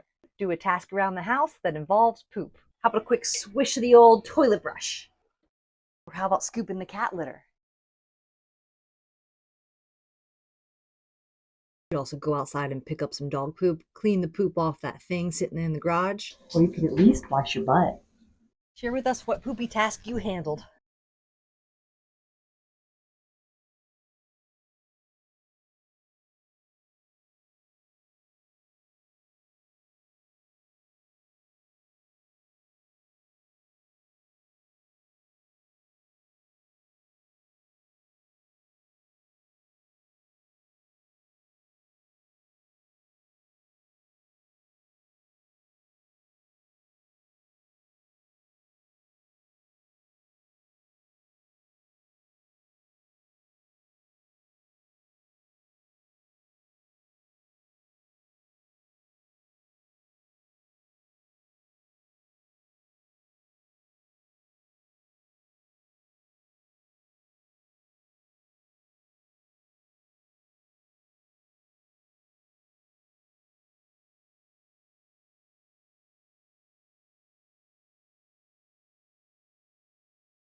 If your habits are currently something like this, and then you're doing this, eliminate some steps, make it easier for yourself, and organize it like that. And if you or a housemate is in the habit of doing something like this, organize around your habits and organize it like that. Get yourself functioning first, then you can fine-tune. Could you give more examples of visually not cluttered but lacking a system? Wow, those are some really great drawers you have. What lives in there? I bet you have a category for each drawer. Oh, I have no idea what's in these drawers. I just shove stuff in there so that my counters look nice. Wow, your bedroom's really tidy. There's no clutter in here. Yep, no clutter. Wow, you have a filing system? It says manuals. Are manuals in there? I bet you can find exactly what you need. I know it says manuals, but there's not actually manuals in there. And I kind of just cram papers in any available folder. But it looks nice.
Oh my gosh, I can't believe I'm actually doing one of those get ready with me videos. You guys I don't think I can focus and talk at the same time. Anyway, okay. I'm heading to my clients this morning, and you guys keep saying how you really appreciate the videos that I make, that they're relatable and broken down. And the reason that I break them down is because I feel the same way that you guys do. When I see like the top 3 things or top 3 ways to like clean your house, and I'm like, oh, okay, cool. And I see the first one, I'm like, oh yeah, I could do that.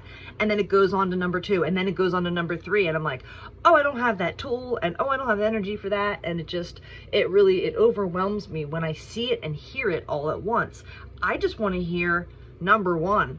And then more about number 1 in a bite-sized piece. So I hear you, I see you, and that's my goal always, is to make it bite-sized and easy to see yourself doing it. Okay, gotta go. Happy organizing. I got mineral powder. That's as far as I got.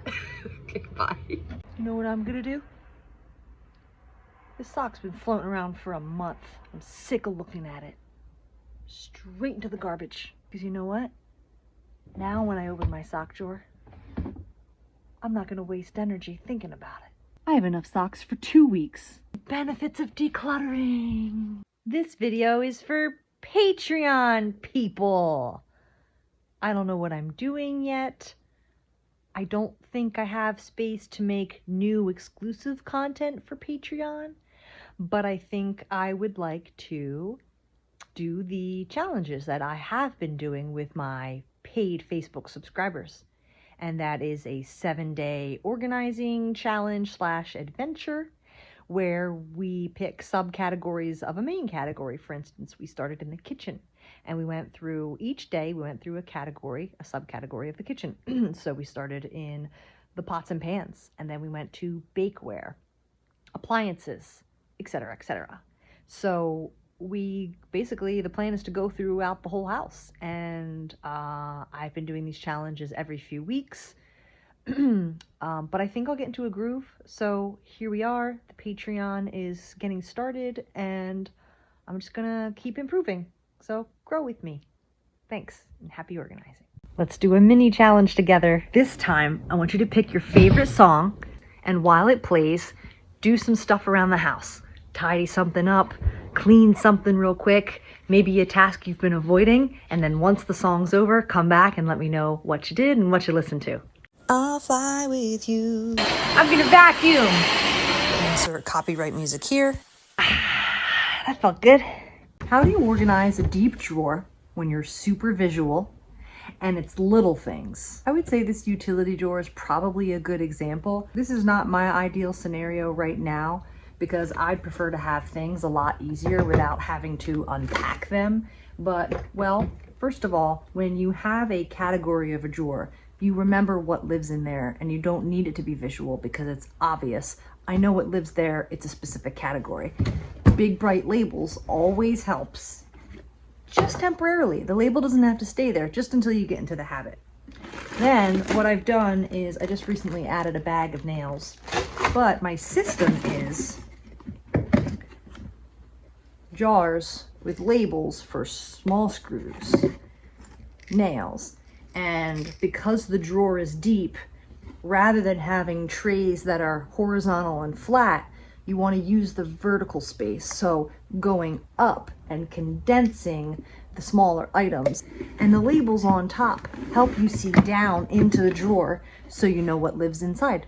Here in our candles and incense drawer, I can pull the tea lights out to me rather than going in to go digging. Putting little labels on the end of a drawer or on a cabinet to remind yourself of what's back there. Those are just a few suggestions. How do you organize a deep drawer? How can I organize with an empty tissue box? I post a common household container, you give me the ideas, and I test them out. You can use it to collect dryer lint as a mini trash can, or to start a fire later. Or you can use it as an enrichment toy. Ooh, what's in there? Go get it! Or how about to contain those little toys? Or my favorite, the bag dispenser, to contain my screams of anguish. Tape or rubber band them together when you're sick. You can dispense toilet paper as tissues.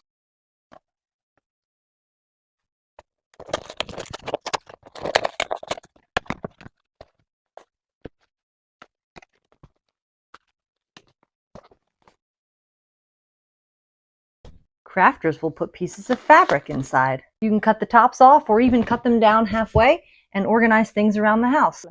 Small tea lights inside your candle drawer. Some small utensils in a kitchen drawer. Or how about organizing some socks? Keep them sorted. Those vacuum parts. Or recycle. Because if you don't have a use for it right away, this is not an excuse to start collecting empty tissue boxes. There will be more tissue boxes in your future. Happy organizing. You've created a little bowl for when you walk in the door, but the bowl's starting to get full and it's becoming a doom bowl. What do? First step, purge. See if there's anything that doesn't belong. Is it trash? Can it be donate, recycle, give away? Or how about relocate? Are some of these items possibly needing permanent homes and not just this temporary dumping bowl? Let's go through it. This is an extra piece to the hydrometer hanging up on the wall behind me. This is going to go in my parts box. Extra headphones that I was using temporarily, and I'm going to relocate them up to my desk drawer, my electronics drawer. I guess I just threw the shoelace in here. I have a box near the parts box of string. Flashlight. I like to have the flashlight, but I'm going to put it over here with the pens. Extra keys I keep in there. A drill bit. A chapstick I use all the time. I just like this tension ball. I just like having it here because that's the coworker. That's where it goes to work. Ooh, the magnets for my new pop socket. I'm going to do a separate video about this. Battery. Relocate to the battery drawer. A little extra charging cable. I like to use this sometimes in the living room. There you have it. Refreshed and ready to go. Why is it so hard to keep certain things organized, like your purse, your fridge and freezer? How about that pantry? Garages. These areas are hard to keep organized because the contents are constantly changing. The type and the size are coming and going, so it requires constant maintenance. It can be hard to keep a puzzle-like approach because it's always changing. The most general, common tip to keep these places organized and tidy is to just try to go through them often before they get out of control. This way you avoid having to do a full overhaul, such as having to completely dump your purse out or completely empty your fridge. If you look through it often enough, you can pluck things here and there before it starts to get full and lose its shape.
These shorts don't fit me and I bought them last year and I'm thinking, I have 2 pairs, what am I gonna do? First of all, do I have enough space to hold on to these shorts until I fit back into them? Yes. Is the size realistic for me to get back into sooner than later? Yes. But that's based on how I can change my lifestyle choices, exercise, and eating. And how soon do I think I'll be able to get back into these shorts? And what is a realistic time for me to decide a good goal it would be? Right now I'm going through an extreme chapter of life and it's been very stressful, so food has been my outlet. Once things lighten up and life changes and smooths out a little bit, I guess by next summer is my goal. I spent a decent amount of money. I made an effort to get really nice shorts. They're for my business, and it's not gonna happen this year. That by next summer, that would be my goal. Luckily, the same time I bought those, I bought 2 larger pairs of shorts, so I've been getting by with just those 2. So I have enough to finish this summer, and I have a year to fit into the old ones. Currently, I don't like to spend a lot of money on clothes. I usually go for secondhand, and I'll buy something if it's something I really need to present myself well. These are all the questions we have to ask ourselves, and we all have different stories, and we all have different scenarios, but just be good to yourself. And think good thoughts about yourself, right? That's what Harper says. Let's do a mini challenge together. I wanted to walk away from these dishes and I thought, no, just do a little bit that just feels like enough. So what am I gonna do? I'm gonna do 5 minutes worth and be done.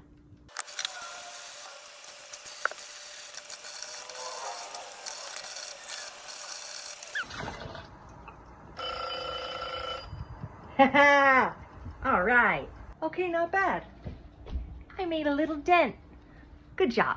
Some days something's better than nothing.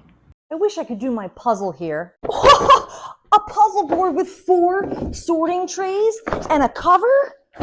All right. Wait, who are you? Hey, Bob, Puzzle Wizard Genie. You got 2 more wishes. What do you wish? I wish my back didn't always hurt when I did puzzles. Tiltus McNilfus. Sweet, a tilt feature. Nice. With felt so they don't slide down. Last wish. Make it count. I really wish you could help me figure out where this last piece goes. Activation, rotation.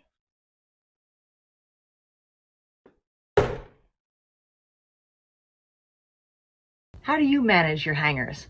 I see it as 2 ways. Do you leave the hanger in the spot so when it comes back from laundry, it's there in its place? I guess if you don't have a system, it doesn't make sense to leave it there, and better off to take it and put it with all the empties. Then when you're doing laundry, you can take all the empty hangers, bring them over to your pile, and do it a little bit more efficiently. Which one do you prefer? Let's do a mini challenge together. Pick up 10 things only on the floor. This has been sitting on the floor for 2 weeks and I've been meaning to take it downstairs. I've been meaning to put this back for a couple days into the bathroom. My file box goes right here next to my bookshelf and my content creation memorabilia. I put the PlayStation controller and wires back into its box. The leg weights back into the workout accessory crates. The bottom of this closet needs some help. This broom's supposed to hang up on this nail on the wall. And this bucket of cleaning brushes always lives up here. Extra bag with bags goes to the top of this laundry hamper. Empty Tupperware container lives on this shelf. And that's 10 things. I'm just gonna scoot these over to the corner to make space. Ah, much better.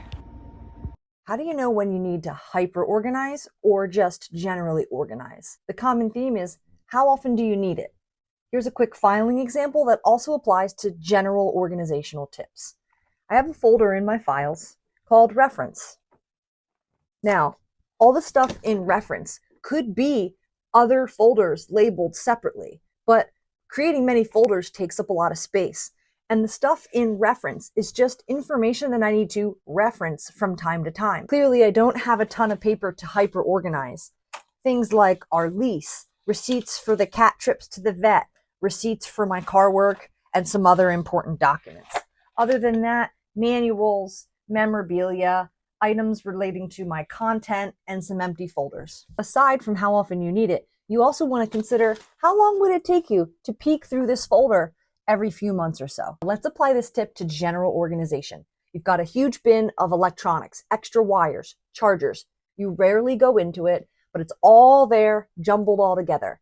If you're rarely going into it, it only takes you a few moments to just dig through and find what you need. However, if you're going into the electronics bin often, daily, weekly, then you may want to consider within that bin breaking them down into little containers or Ziploc bags, or breaking that large bin apart into smaller areas. How often do I need it, and how long will it take me to look for it? I wish I could do my puzzle here. Whoa! All All right.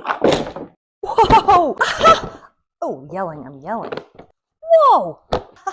Nice. Whoa. Nice. Nice. Sweet. Nice. Cool. Who are you? Hi. Bob. Oh, hey. Bob. Hey. Bob. Puzzle Wizard Genie. Tiltus, Tiltus.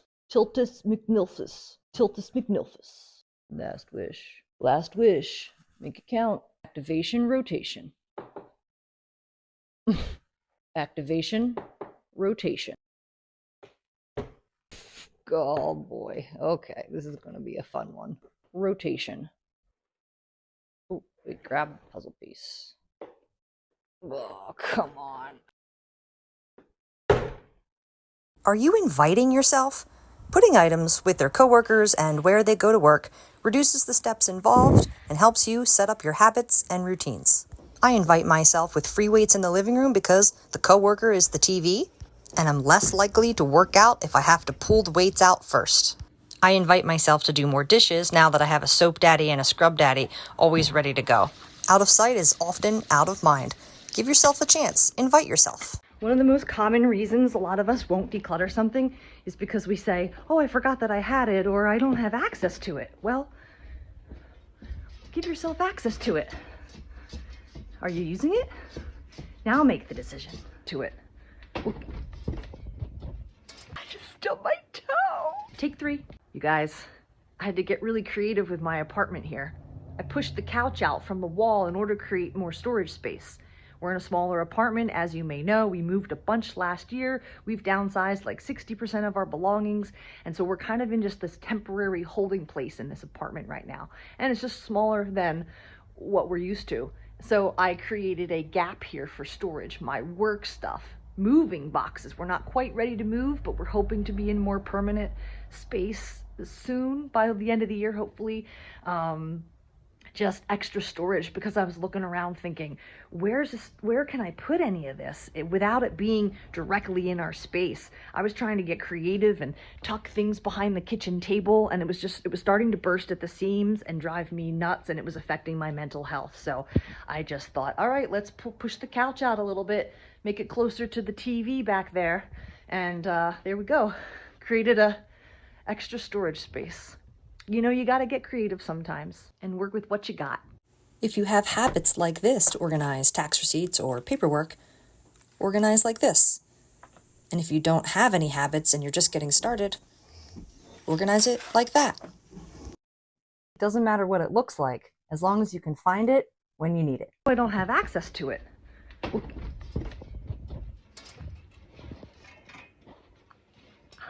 just stubbed my toe. Oh, the steel frame of the rebounder. Ooh. Ooh, that hurts. God, you know, some pain is like no other. I'm fine. I'm fine. Take 3. Take 3.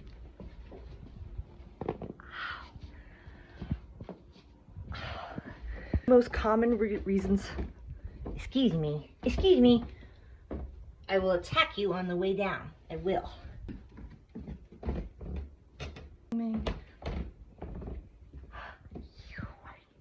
Did you? I went to play. I went to play. All right, well, she's definitely going to get me when I go down. Okay, take 5.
If you're frustrated with the level of clutter in your house, whether it's lack of space or you're just trying to downsize, pick one space you can focus on and reset.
I don't know where to put these. Well, what is it? It's a magnet for my phone on the pop socket. I could put it with its family, other magnets. Family is any item that's exactly the same after you ask yourself, what is it? What about its cousins? A cousin is anything that's similar in function, but not exactly the same, like other adhesives or Velcro. I could try Coworkers. A coworker is what it works with or where it goes to work, like all my phone accessories. They work together. I made worksheets if you want to learn this process. See description for details.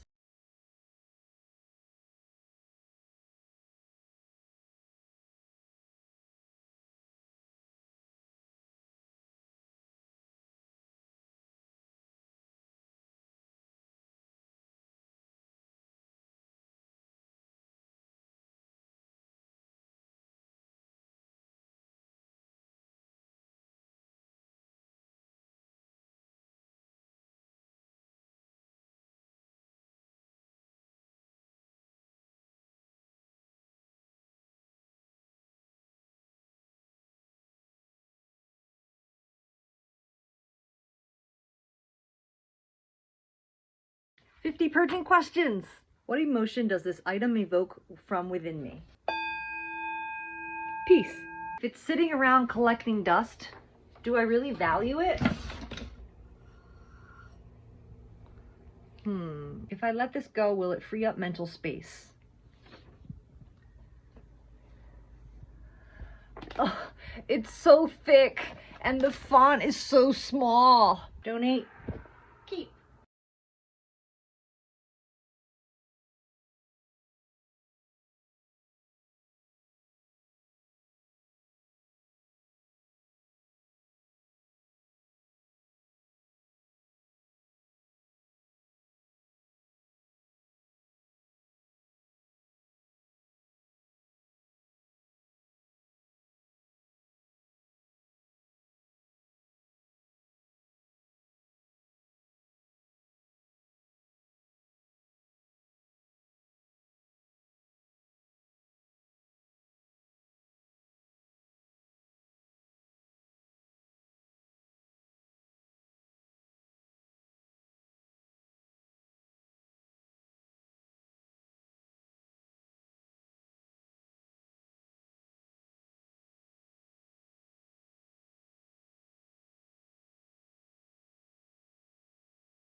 Hey everybody, I thought maybe we could take one nice deep breath together.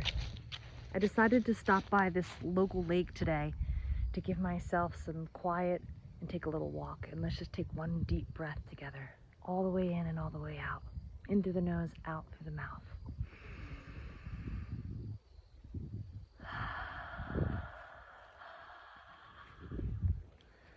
Good job.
Do you know what the next step is for that task or project that you're overwhelmed or procrastinating about? Sometimes we can't move forward because we just don't know what the next step is.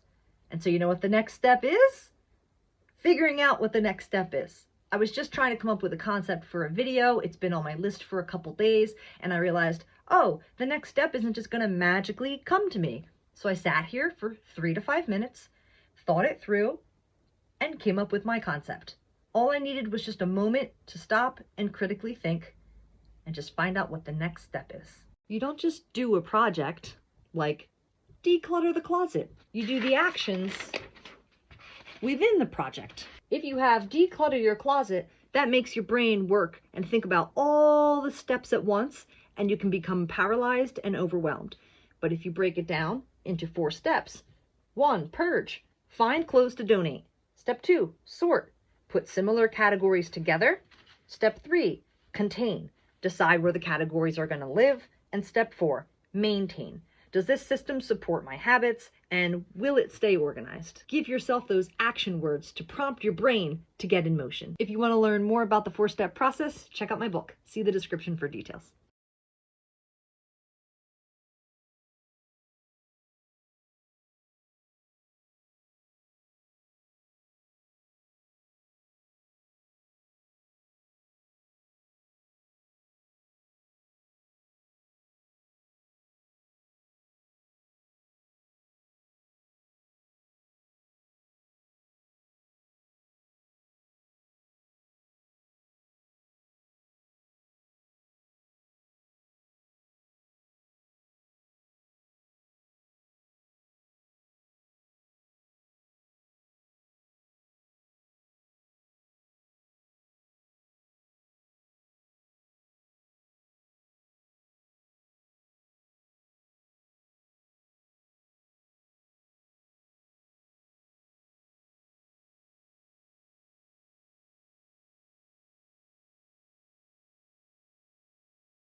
Come do a mini cleaning challenge with me in the bathroom, but no cleaning involved. This is what we're going to do. If you struggle to keep up with your bathroom or desire to deep clean it more, all you got to do in the challenge is take a look at all the tools you need in order to clean the bathroom as often and as deep as you'd like to. I realize that every time I go to clean my bathroom, I don't quite have all the tools, and then I never go and get them. So today, I'm going to do that. Okay, I think I got everything. Scrubs for the toilet, for the sink and the shower. I've got a hand vacuum next there for quick jobs.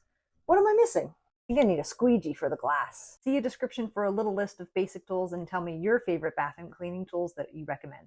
One day I'll be perfectly organized and I'll have it all together. That's not a real thing. None of us are ever done our organizing journey or are perfectly organized because organizing ebbs and flows with our life. And as we evolve, our organizing skills evolve along with us. Organization is not just about the shifting and arranging of physical items. It's about how we process our life and what's going on within us. Organizing is a lifelong journey. Buckle up. If you're overwhelmed with a room that you have to clean, tidy, or organize, and you're not sure where to start, consider starting with an area in that room that's going to keep you afloat. If you're super overwhelmed and you just need to do part of it, create some momentum and choose an area in your space that's going to help you stay afloat and function. Right now, I'm in the kitchen. I'm feeling pretty overwhelmed. I'm working from home and I'm deep in focus working on projects. I came downstairs and started looking around thinking, I can't do anything. But I know I can't walk out of the kitchen. So what am I going to choose to do? So in order to cook the next meal, we need to make sure the stove and the prep space is clear. So I'm going to make sure those two areas are clear, go back upstairs and focus. I would say one of the biggest perks of staying organized is not losing stuff. But it happens to all of us. This woman's father lost his wallet because he accidentally froze it with the meat and 6 months later found it when he pulled the meat out to make a meal. Tell me your favorite or most entertaining story of when you lost something.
I don't know where to put this.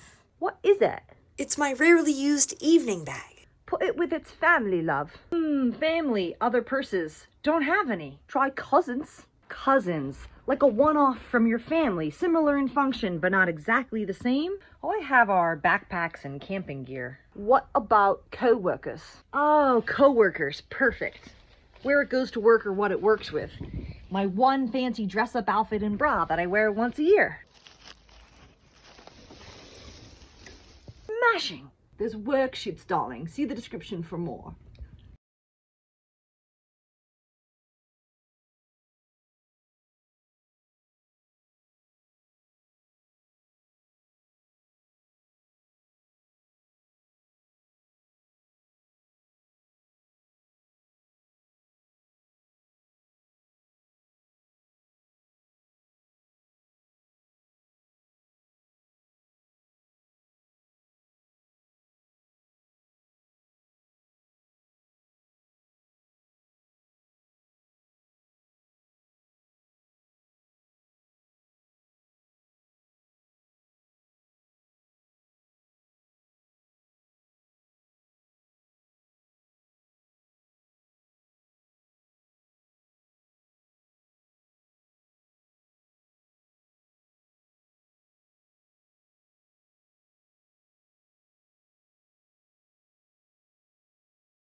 Let it go.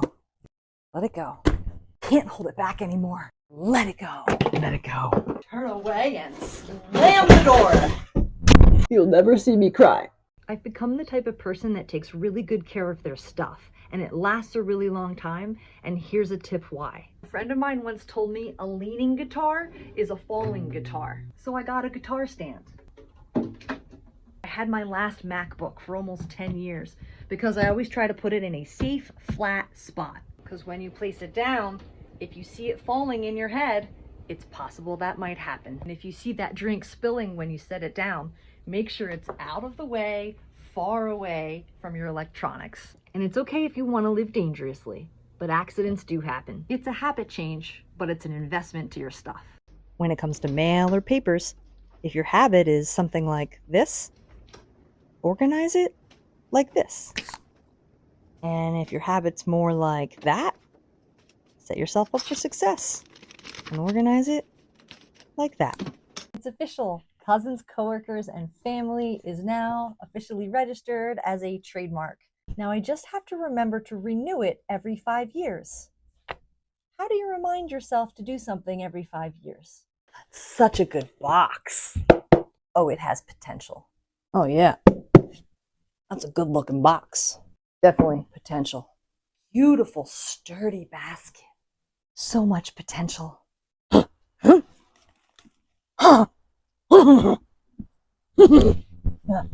I'm organizing my way back to health by inviting myself. Let me show you what I mean.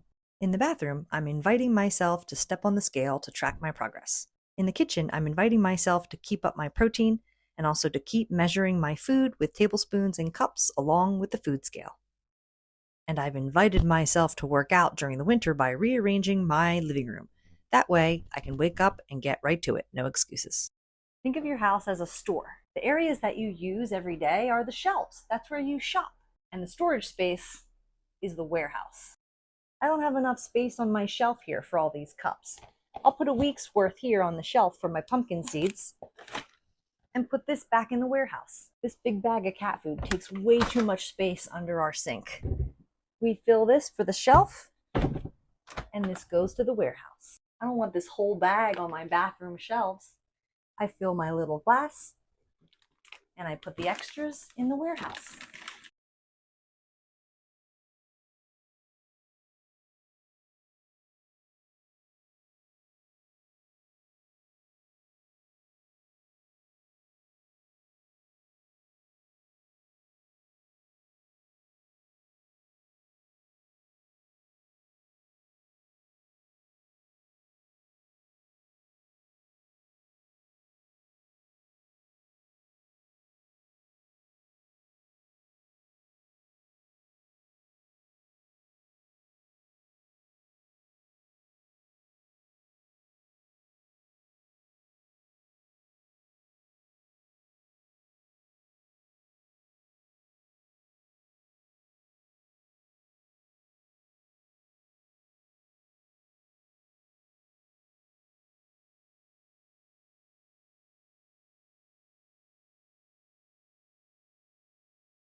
Living in a small space is like an ongoing game of Tetris or Jenga, isn't it? The blessing is that it constantly forces you to analyze what you truly need to live with. Now that winter is coming, that cubby's going to be filled with firewood.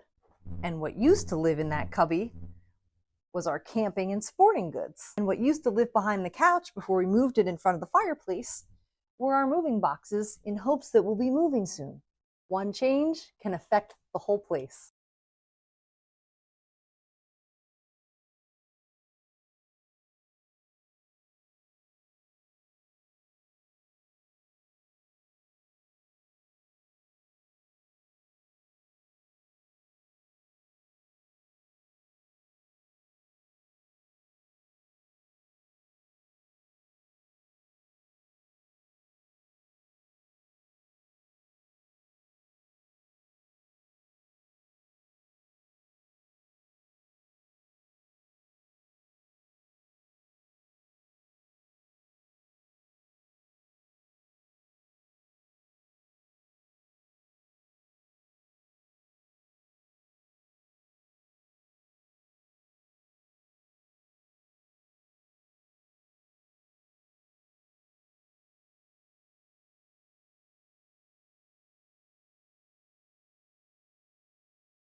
If you find that you delay vacuuming because you have to lug out that vacuum cleaner, I don't know what it is, it's something about how heavy it is or plugging it in, I just want to recommend a hand vacuum, whether it's your Dyson with the extra attachment or just a simple old-fashioned dust buster hand vacuum. It's just so nice for when you see that little bit of cat litter on the ground and you want to pick up that hair in the bathroom. I have one on each floor, and it's one of my favorite tools in the house. If you have a hand vacuum at home, comment below your favorite brand. Here's how to identify junk mail and stop wasting your time. Open immediately. Ooh, nope, because up here it says pre-sorted standard, which means 99.9% of the time it's a bulk marketing mailer. Little tips like these help you manage your papers. If you want more videos like this, see the description.